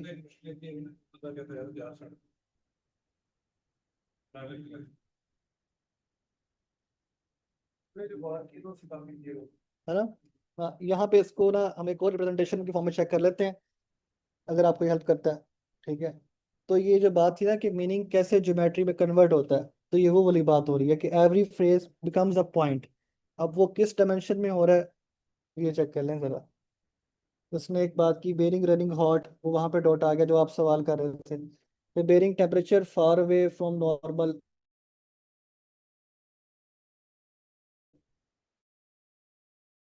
वो समहाउ मिलती मिलती ना, हमारे पास इस तरह से कुछ बनता है मैप इसका। हम उनका देख सकते हैं ना हम वो उस बड़ी डायमेंशन में देख नहीं सकते अभी ना, तो ताकि हम अंडरस्टैंड कर सकें कि ना ये क्या हो। यस ठीक है। हाँ हिंदी में नहीं कही थोड़ी है नहीं लेकिन 40% कब किया बहुत ज्यादा डिमेंशन। हाँ वो तो दिखा रहे हैं, वो ये कहना चाह रहे हैं कि देखो हम ना 2 डायमेंशन आपको दिखा रहे हैं, ठीक है। इसमें देखिए बताने का मकसद ये है कि अब हम डायमेंशंस को शो कैसे कर रहे हैं, हम डायमेंशन को सकता है उसका हम दूसरे वेक्टर दिखा रहे हैं, तो ये अगर सिंगल मतलब अगर ठीक है ना, तो आपकी एक जगह पे कंसोलिडेट होना शुरू हो जाएंगे। क्यों? क्योंकि वो नंबर्स ही है ना। तो इसका भी यहाँ से चेक करें कि नंबर बन रहा है एक्स वाई में, एक्स वाई में, इस तरीके से उनके जो नंबर्स बनते हैं ना इवेंचुअली एक तरह की जो बातें होती हैं वो एक जगह पे आना शुरू हो जाती है, इनके क्लस्टर बनना शुरू हो जाते हैं। तो that is the meaning actually. I hope कि दिस विल हेल्प। इसको हम कंप्लीट देख लेते हैं फिर।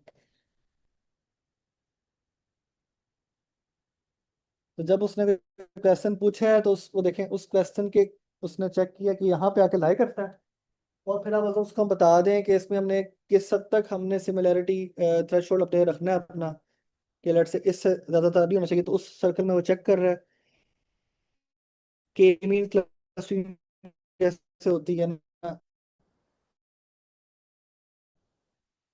ठीक है, तो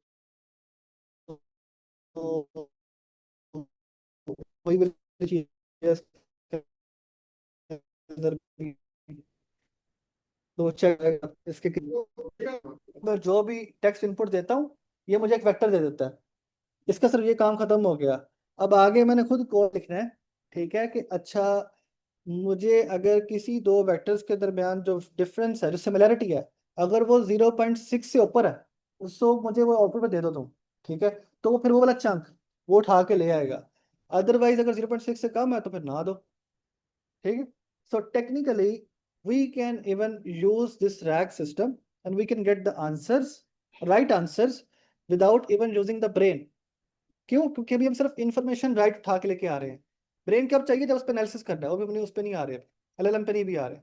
अभी हम सिर्फ कॉन्टेक्स्ट राइट लेके आना, क्योंकि यही चैलेंज है सबसे बड़ा। 90% केसेस में आप राइट कॉन्टेक्स्ट तक ही नहीं पहुंच पाते। राइट कॉन्टेक्स्ट पे पहुंच जाए तो प्रॉब्लम तो फिर वो आपके ब्रेन और फ्रंटियर इतने अच्छे हैं, प्रॉब्लम सॉल्व कर लेते हैं। अब कोई कंफ्यूजन तो नहीं रही इसमें? ये कुछ एग्जांपल्स हैं। ये 5 जो नीचे लिखी हुई है ना, बेसिकली मैं अपने पास भी इधर कर लेता हूँ, show to check it from my side. ये 5 डिफरेंट प्रॉम्प्ट्स थी, ठीक है। ये इंग्लिश में लिखी हुई है, ये भी बेरिंग हॉट से रिलेटेड है, ये भी बेरिंग हॉट से रिलेटेड है, ठीक है। थोड़ा सा रीवर्ड करके सेंटेंस एक लिखा हुआ है। तो आप देखें ये 1 1 कहाँ शो कर रहा है। 1 का मतलब है कि एग्जैक्टली सेम आइडेंटिकल है, ठीक है। तो अब तो बेरिंग हॉट वाला एग्जाम्पल को अगर कंपेयर इसी के साथ करें तो एग्जैक्ट मैच होता है, 1 स्कोर आता है, ठीक है। अब बेरिंग हॉट की एग्जाम्पल को मैंने रीवर्ड करके लिखा दोबारा से, तो इसका स्कोर आपस में 0.6 आया, दोनों का काफी हद तक मैच करते हैं, ठीक है। लेकिन ये बेरिंग हॉट की एग्जाम्पल को मैं इनवॉइस के साथ अगर चेक करूं, इनवॉइस ओवर ड्यू, तो यार आप देखें ये बेरिंग हॉट है, ये इनवॉइस लिखा हुआ है, तो इसका स्कोर मेरे पास कितना आता है? 0.06 आ रहा है।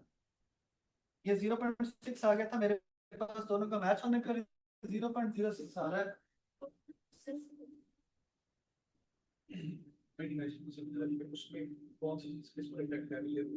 ये बेसिकली ना एक मैट्रिक्स सिंपल सा ड्रॉ किया था जस्ट टू शो के दो, इसमें 5 डिफरेंट प्रॉम्प्ट्स हैं जो कि लिखी हुई हैं। अब इन पांचों प्रॉम्प्ट्स का आपस में क्या कंपैरिजन है, ठीक है, वो चेक कर रहे हैं। अब अगर हम बेरिंग हॉट का खुद ही चेक करें इसके साथ ही, तो इसका स्कोर मैक्सिमम आएगा, 1 आएगा, कि सिमिलरिटी 1 है।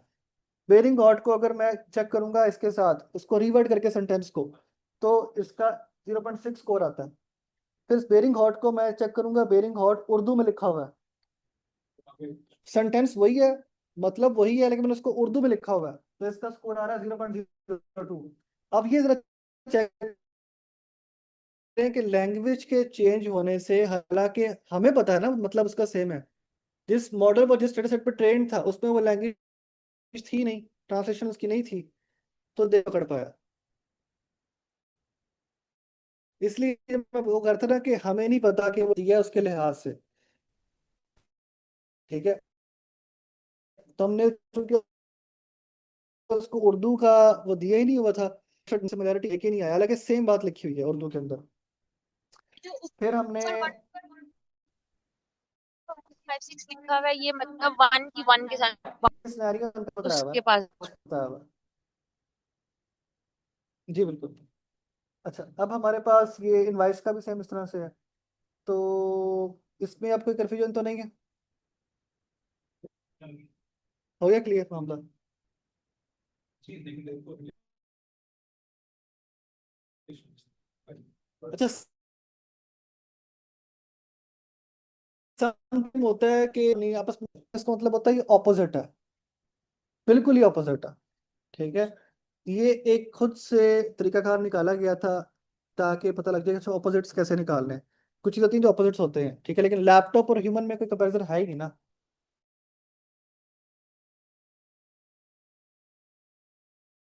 एक एक मैन है और एक जो है वो वुमन है, ये लेट से उस पे आ जाएगा, माइनस में इसका आएगा, ठीक है।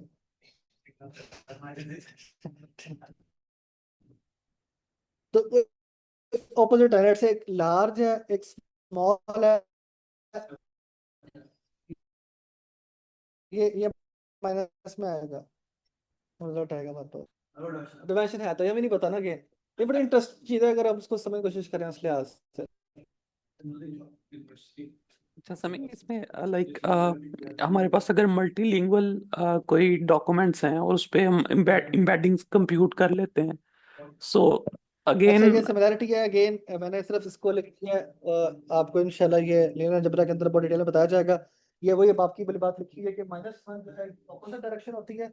अगर किसी जगह पे लार्ज की बात हुई है और स्मॉल की बात हुई है तो ये माइनस पे जाएगा, अगर किसी जगह पे हॉट और कूल की बात हुई है तो वो भी माइनस पे जाएगा, ऑपोजिट जाएगा, ठीक है। तो उस पर्टिकुलर डायमेंशन के लिहाज से, ठीक है सर। और सिमिलैरिटी उसने यही यहाँ बताने की कोशिश की है कि similarity is just an angle. क्यों? यस यस यस, लेकिन सिमिलैरिटी एक, लेकिन सिमिलैरिटी किस्म का एंगल ही होता है, ठीक है, कि से कितना जो है ना कितना उसके करीब है, तो एंगल दोनों का बिल्कुल सेम हो जाएगा, क्योंकि वहां पे पोजिशनल वेक्टर्स होते हैं, जब वहां तक जाएंगे पता लग जाएगा आपको वो पोजीशंस ही होती हैं। अच्छा, ये उस एंगल मैच कर रहा है, नहीं एंगल मैच नहीं कर रहा, ठीक है। अच्छा, एक तो हमारा प्रॉब्लम यही वाला था कि हमारे पास ना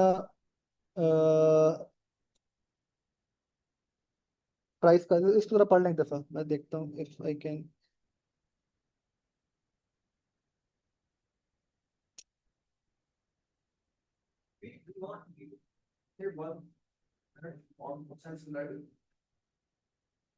आप अगर बताना चाहते हैं तो श्योर, एवरीवन इज वेलकम। देखो कोसाइन क्या होता है, तो मैं अगर कहता हूँ कि कोसाइन, कोसाइन क्या होता है, कोसाइन फॉर एग्जांपल अगर मैं देखता हूँ, cos 0 क्या होता है? 1, that's the maximum value. cos 180 क्या होता है? -1, okay, that's the minimum value, ठीक है। अच्छा, अगर फॉर एग्जांपल मैं कहता हूँ दो वेक्टर्स हैं पैरेलल है ऐसे, ठीक है, तो इसका मतलब की डायरेक्शन सेम है, राइट। अब अगर डायरेक्शन सेम है और मैं उसकी कोसाइन सिमिलैरिटी निकालूंगा, दैट विल बी मैक्सिमम। ये बात समझ में आई? क्यों? क्योंकि अगर मैं कहता हूं कि दो वेक्टर्स हैं, उनकी अगर मैं अगर दोनों दोनों दोनों सेम डायरेक्शन में जा रहे हैं, तो अब अगर मैं इनकी कॉस की इनको मैं कॉस प्रोडक्ट निकालूंगा इन दोनों का, तो वो तकरीबन तकरीबन मैक्सिमम आएगा, ओके। हाँ, तो आई थिंक इज 1, क्योंकि हम वो जो नीचे divide by mod of A mod of B कर रहे हैं ना, वो एक्चुअली नॉर्म कर रहे हैं, नॉर्मलाइज कर रहे हैं, ताकि वैल्यू बिटवीन 0 to 1 हो जाए, ओके। सिमिलरली अगर परपेंडिकुलर होगा तो क्या होगा? परपेंडिकुलर मतलब क्या है? जीरो। कि कोई सिमिलरिटी नहीं है, ठीक है, ये इधर जा रहा है इधर जा रहा है, ठीक है। लेकिन एक और था डिसिमिलर, कंप्लीटली डिसिमिलर, जिस तरह अभी ये मैन और वुमन की बात करता, कि फॉर एग्जांपल अगर हम जेंडरनेस की हिसाब से देखें, तो एक वेक्टर इधर जा रहा है, एक वेक्टर इधर जा रहा है, ठीक है, if both are totally opposite of each other, then it means they are totally dissimilar। ये बात सुना? Does it make sense? ठीक है, तो अगर हम वेक्टर की फॉर्म में देखें, तो दो वेक्टर्स अगर सेम आ रहे हैं, सेम डायरेक्शन में आ रहे हैं, तो वहां सिमिलैरिटी मैक्सिमम होगी। Okay, so cosine similarity is one way to measure क्या, दो वेक्टर्स का एक दूसरे से कितना सिमिलर होना या डिसिमिलर होना। ये बात सुनाई? ये डिसिमिलैरिटी सिमिलैरिटी के ऊपर लीनियर अलजेब्रा में हम बड़ी डिटेल में जाके पढ़ेंगे कि ये बहुत सारी मेजर्स होते हैं। ठीक है, सिमिलर होने के डिसिमिलर होने के तरीके होते हैं। ठीक है, डिस्टेंस मेजर एक बहुत खूबसूरत मेजर है, उससे भी मेजर किया जा सकता है। ठीक है, कि जितना डिस्टेंस कम होगा उतना वो सिमिलर है, जितना डिस्टेंस ज्यादा है इसका मतलब क्या है कि उतना डिसिमिलर है। Right, so there are lots of measures जो लोगों ने बनाई हैं और फिर डिफरेंट डिफरेंट सिनेरियो में वो डिफरेंट डिफरेंट यूज होते हैं। नेक्स्ट। और आई थिंक ये जो डिफिकल्टी है ना इस कॉन्सेप्ट को समझने की, जो मैंने आपको स्टार्ट में आके बात कही थी ना, वो मैं सोच रहा था कि आते हुए ना कि मैं क्या बात करूं टू मेक यू रियलाइज कि दिस इज द प्रॉब्लम जो कि अभी रिसेंटली इसका सोल्यूशन निकाला गया है। और ये ह्यूमन एवोल्यूशन के अंदर इंफॉर्मेशन को राइट तरीके से इन्फर करने का एक बहुत बड़ा प्रॉब्लम इसको सोल्यूशन ने सॉल्व किया गया है। It is not a simple thing, ये बहुत बड़ा एक मेरिकल है, ये बहुत बड़ी इन्वेंशन है। तो अगेन इसलिए थोड़ी सी इसकी मैथ फर्स्ट टाइम पे डाइजेस्ट करना मुश्किल होता है। मुख्तलिफ लोगों ने मुख्तलिफ एक्सपेरिमेंट्स किए हैं। एक तरीका वो है जो सर बता रहे हैं कि आपको ना पहले लीनियर अलजेब्रा पढ़ाया जाता है यूनिवर्सिटीज़ के अंदर, उसके बाद फिर आता है इस तरफ प्रोबेबिलिटी आती है, एंड देन फिर आते हैं मशीन लर्निंग के ऊपर। यहाँ पे हमारी एक एफर्ट ये भी है कि हम इसको थोड़ा सा रिवर्स इंजीनियरिंग करके भी देखें। मेरा इस कोर्स का ये वाला पार्ट नहीं है कि मैं बिल्कुल ना इस चीज़ को डिस्कस करूँ। मैं ये था कि मैंने प्योरली ना इंडस्ट्रियल एप्लीकेशंस उसको हमने डिस्कस करना है, लेकिन हम स्टिल कुछ कुछ चीज़ों को रे इंजीनियर कर रहे हैं जो बहुत ही फंडामेंटल्स हैं। इसलिए मैंने आपको बताया कि आफ्टर 2 वीक्स, फिफ्थ और मे बी सिक्स के अंदर हम अपनी पेस बहुत तेज़ कर लेंगे। जैसा हमारा पहला सेशन हुआ था उसकी उसी के मुताबिक हम कुछ ना कुछ डेवलप कर रहे होंगे। लेकिन कुछ चीज़ें बहुत ज़रूरी हैं जो कि हम डिस्कस कर लें। तो अगर आपको किसी भी जगह पे कोई कंफ्यूजन होती है तो उसका सिंपल तरीका यही है कि आप रोकें, पूछें। Because at the end of the day अगर आपका जो गोल था वो नहीं अचीव कर पाए इस कोर्स से, so it's a joint failure. ठीक है, सो हमें वो नहीं करना ना। हमें अगर कोई इंडस्ट्रियलिस्ट है तो वहां पे उसको ऐसे हेल्प करना है। कोई बंदा अगर लेट्स से वो जॉब सीख कर रहा है, उसने एज एआई इंजीनियर करियर में परस्यू करना है, तो वो भी होना चाहिए। ठीक है, so we can help you over there, लेकिन you have to let us know कि कहाँ पे इश्यूज आ रहे हैं, क्या मसले आ रहे हैं, and it is just start. इसलिए मैंने आपको स्टार्ट में कहा था बिफोर द लेक्चर कि जो भी आपको लर्निंग मटीरियल मिलता है उसको अपने फोल्डर पे रख के उससे चैट जीपीटी से डिस्कशन करना शुरू करें, बात करें, अपने लिहाज से पूछें। Everyone has their own flavour on side of looking into it. अब चूंकि हमारे पास एक ऐसा टूल आ चुका है जिससे हम हेल्प ले सकते हैं, start using it. If you will use it, ठीक है, देन यू विल सी कि आपको कितनी अच्छी तरीके से समझ में आती है। ठीक है, पहले ये नहीं था। मैंने मशीन लर्निंग का जो पहला एल्गोरिथम समझा था, मुझे लगता है मुझे शायद 2-3 साल मैं फैफे के लेक्चर लेता रहा, कुछ समझ नहीं आती थी। फिर वो आया था एंड्रयू एनजी था, वो भी ऐसे बस उसने चुप करके इसने आना है और उसने फिर शुरू कर देना है। तो it took us a lot of time. ठीक है, बट अब चैट जीपीटी से हेल्प लेते हुए आप अपनी अंडरस्टैंडिंग डेवलप कर सकते हैं। ठीक है, जैसे ये, और ये मुझे बड़ा, अगर आप उसको इतना क्लोज जाएंगे ना, इसको समझेंगे, आप उतना ही नेचर के भी करीब जाएंगे। तो सवाल होता है ना कि क्या अल्लाह एक ही है। ठीक है, तो मुझे लगता है वो उस सवाल का जवाब हर बंदे का अपना अपना होता है। नॉट के की किताब में लिखा था आपने मान लिया। आप इसको समझते कैसे हैं, तो बिलीव कैसे लेके आते हैं, वो जो बिलीव है ना वो हर बंदे का अलग अलग होता है। न्यूरल नेटवर्क्स भी ऐसे ही हैं। आप अपने बच्चों को अगर ट्रेन करते हैं, अगर आप इसके पेरेंट है तो बच्चों को कैसे आपने आपने उनको उनकी पेरेंटिंग करनी है, वो हर बंदा डिफरेंट अंदाज में करता है। किताबें लिखी हुई हैं, लेकिन वो एक एक स्टेप एवोल्यूशन का जो है ना, I can fully relate that with the process of neural networks कि किस तरह से वो ट्रेन करते हैं। ठीक है, तो वो ये उससे बड़ा मैच करता है। So difference. ठीक है, अच्छा ये मैंने लिखा है, इस पर हम कुछ क्वेश्चन लिख लेते हैं, कोई स्टेटमेंट अगर आपके जहन में आ रही है तो we can try with that. नहीं, नहीं, बस हम इसको ना अभी रैप अप करेंगे, ब्रेक नहीं, फिर वो सारा कॉन्टेक्स्ट हो जाता है। ठीक है, बिकॉज अभी थोड़ा सा रह गया हमारा सिलसिला। अच्छा, अब ये हम ना जरा सिमिलरिटी में ये करते हैं किसी भी दो सेंटेंसेस की। ठीक है, so if you can want to share any example let me know, otherwise I can just put it by my self.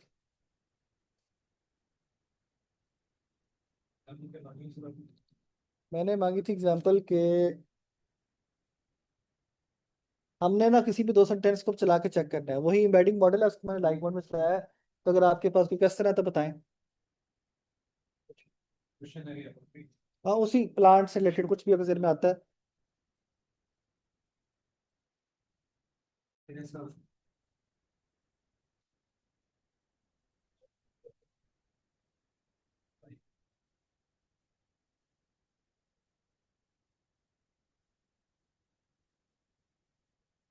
अच्छा, हाँ बस एक रैंडम स्टेटमेंट लिखी है ना।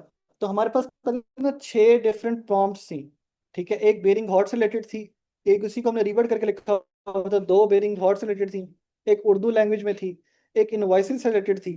अब इसने लिखा है यहाँ पे how old were the pipes. तो देखें, जो इनवॉइसिंग ओवर ड्यू है ना, ओवर ड्यू में भी टाइम का जिक्र आता है, ठीक है। उसके जो वेक्टर्स है ना, वो इसके करीब करीब आए हैं पाइप्स के, ओल्ड का जिक्र आता है इसलिए, बाकी कोई करीब नहीं आया इसके, ठीक है। हॉटनेस इसके करीब नहीं आई। So you can ask multiple type of question if you want. It's time flying.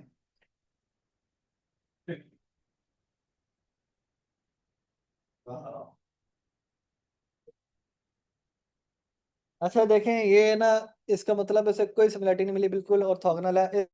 इस टाइम फ्लाइंग को उर्दू ले आया उठा के, ये बेरिंग हॉट उर्दू में जो लिखा हुआ है उसको कोई सिमिलरिटी नहीं मिली इसके अंदर। हाँ, अलबत्ता अगर मैं कोई फाइनेंशियल बात करूंगा ना, इनवॉइस वाली जो है ना उसमें, तो फिर उसको बताना चाहिए कि इनवॉइस का लफ्ज आ गया, इनवॉइस का लफ्ज नहीं आना चाहिए। इसके अंदर नॉलेज कम है, थोड़े से टेंस से पीछे रखा है। छह सेंटेंस तो लास्ट उसमें देखा तो वही है ना, उससे मैच कर रहे हैं ना, लेकिन पता लगे। हाँ, ये पूछ लेते हैं। How much is my expense? नहीं, वो उन्होंने बड़ा अच्छा पूछा कि how many bills are pending. अब वहां पे क्या लिखा हुआ था, इनवॉइसेस लिखा हुआ था।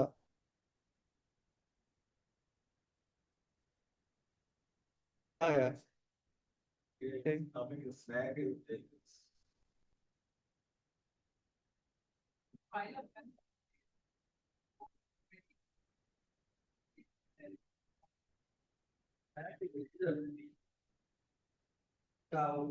ठीक। कुछ खास नहीं मिला उसको, लेकिन उसने इसको ना गियर ग्रीसिंग के साथ कुछ मैच किया, लेकिन उसको कुछ मिला नहीं है, 0.1 ना कुछ भी। आपका क्या सवाल था?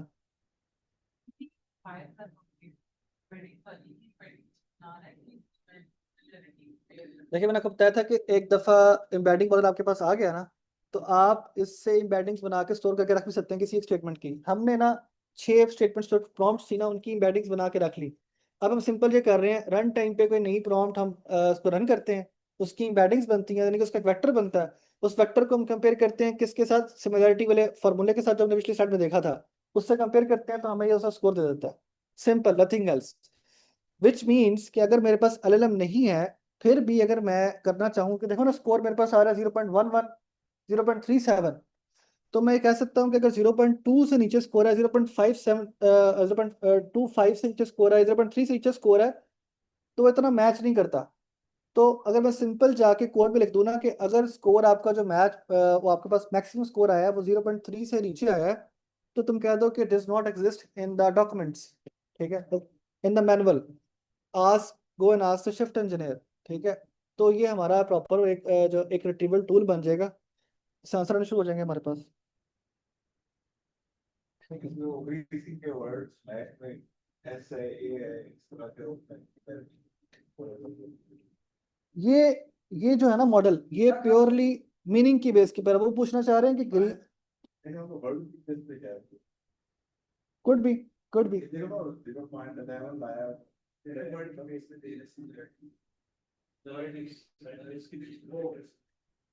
लेकिन आज ये बड़ी इंपॉर्टेंट बात है, सबने कहा है कि अगर एक हाथ से कम अगर कोई स्कोर है, मैं कहता हूँ कोई नहीं पूछता। हाँ, तो देखिए ना, डेंजरस ये इस जो चीज है ना, पर 2-3 दफा किया इसी तरह यहाँ तो अभी जो आपने किया है ना, मुझे तो वर्ड को सिंपल लगता है। हाँ, उसने कुछ ना कुछ तो दिखाना है ना कि सबसे करीब करीब इसके पास कौन सा आ रहा है, ठीक है, उसने दिखा दिया है। अगर हम यही चीज लिखते हैं वही, अगेन ये मीनिंग है, मैं बताता हूँ कैसे, ठीक है, मैं बताता हूँ मीनिंग है कैसे है, ठीक है। देखें, अब ना मैं द स्नैक इज डेंजरस लिखूं और वहां पे एग्जिस्ट नहीं करता, और हम ग्रेप वाले तरीके से जाते हैं, कीवर्ड सर्चिंग पे जाते हैं, उसे कुछ भी नहीं मिलेगा, ऐसा ही है। अब पाइथन और मैथ का वो पता नहीं करता। पाइथन हमने यहाँ के लिखा नहीं हुआ ना Python. Python is different Python code Python वो कोड था। अब सेकंड कुड भी कि उसके ऊपर डेटा ट्रेन है, उसमें ऐसा नहीं है। ट्रेन नहीं है। कुड भी हो सकता है उस पर ट्रेन नहीं था उसके ऊपर वो। लेकिन I think you got the point कि इसमें जो रिजल्ट लेके आएगा, जो सबसे ज्यादा उसको मिलेगा मैच करेगा। नहीं देखें, मैं इसके ऊपर लिखता हूँ ना how many bills are pending, और एक तरफ था कि मेरे पास इनवॉइसेस आर ओवर ड्यूड। आज वो पेंडिंग और उसको हाँ तो इसको तो मीनिंग में लेके आ रहा है ना, तो that is what we are actually seeing.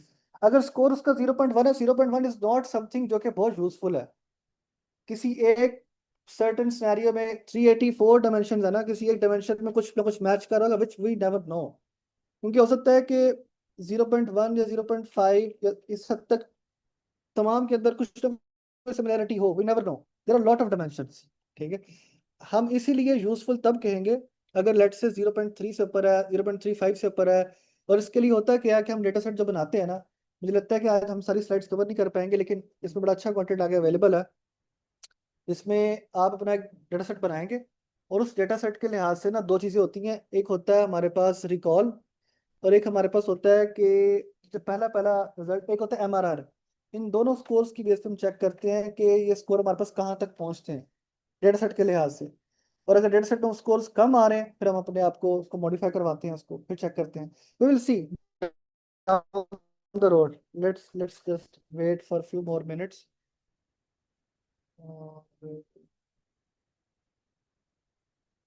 ठीक है जी, इसकी बेस के ऊपर।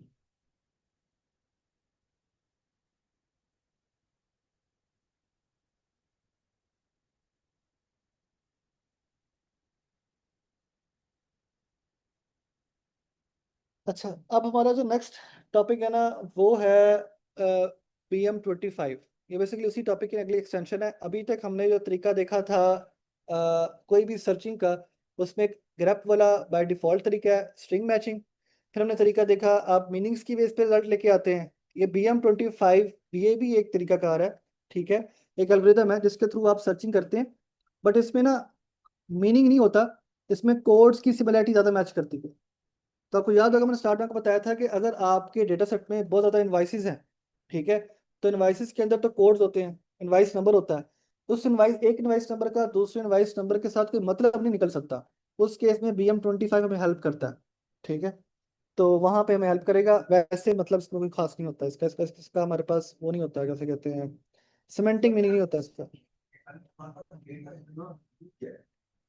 बहुत ह्यूज डेटा है। उसने अगर बहुत सारी एम्बेडिंग बना के रखी हुई है, तो उसको सबसे सिमिलर तो निकालना पड़ेगा आंसर। उसके लिए सारी एम्बेडिंग से कंपेयर करना, जब कोसाइन सिमिलरिटी निकालनी है तो सारों से कंपेयर करके नहीं नहीं नहीं नहीं नहीं, एम्बेडिंग्स हमारे पास वो आपके पर डिपेंड करता है सर। क्या कर सकते हैं, यस आप कर सकते हैं, ठीक है, लेकिन वो एक वेक्टर है ना, उस वेक्टर को जिस मर्जी जगह सेव कर लेंगे आपकी आपकी हाँ, मल्टीप्लिकेशन रिजल्ट करके ले आएगा आपके पास। वो जो हमने शुरू में वीडियो देखी थी उसके अंदर देख रहे हैं ना कि आपके पास जितने बने हुए हैं, जो आपका रिजल्ट आता है उसके करीब करीब है, वो चेक कर लेते हैं इसके साथ कौन सा मैच कर रहा है। क्या सब किया क्या कहना कि इंडिया इंसान में मैनेज बड़ी ये जगह पता ये जगह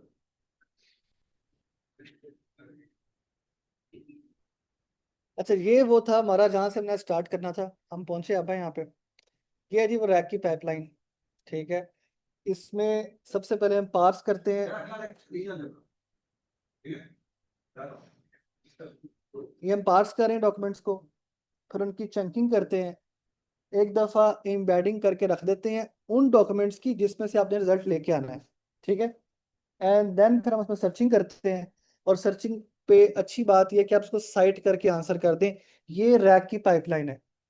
ठीक है, और यही आपके लिए असाइनमेंट भी होगी कि आपने यही बनानी है। ठीक है, इस रैक की पाइपलाइन हमने डिस्कस किया, ये हमने पहले सेशन में भी हल्का सा इसका लिया था। रैक की पाइपलाइन ये होती है कि सबसे पहले आपके पास जो डॉक्यूमेंट्स है ना, उन डॉक्यूमेंट्स को आपने किस तरह से पार्स करना है। मतलब उसको किसी स्ट्रक्चर में लेके आना है, ठीक है। फिर उसकी चंकिंग करनी है। चंकिंग की मुराद है कि बहुत बड़ा डॉक्यूमेंट है, उसके छोटे छोटे चंक्स बनाने, कितने साइज का चंक होना चाहिए। यस, इसमें किया था, लेकिन उसमें आपने किया था यूजिंग एजेंट्स। अभी हम जरा डिग डाउन करके देख रहे हैं है क्या। सेगमेंट 1 में हमने तो एलएलएम भी यूज किया था, फिर हमने देखा वो होता क्या है। अब हम देख रहे हैं कि है क्या बेसिकली रैक पाइपलाइन, ठीक है। तो ये वो बेसिकली कॉन्सेप्ट है कि रैक में चलती कैसे है, होता क्या है। तो वो कोर कॉन्सेप्ट यही है कि हमारे पास के पहले जितना भी हमारे पास डेटा होगा, हम उस डेटा को पार्स करके एक सर्टेन स्ट्रक्चर में लेके आएंगे, एंड देन हम उसके चंक्स बनाएंगे। वो किस तरह से बनेंगे वो डिपेंड करेगा आपके यूज केस के लिहाज से। जैसा कि इस केस में जो कि सीमेंट प्लांट है, उसमें कोई क्वेरी आती है, उस क्वेरी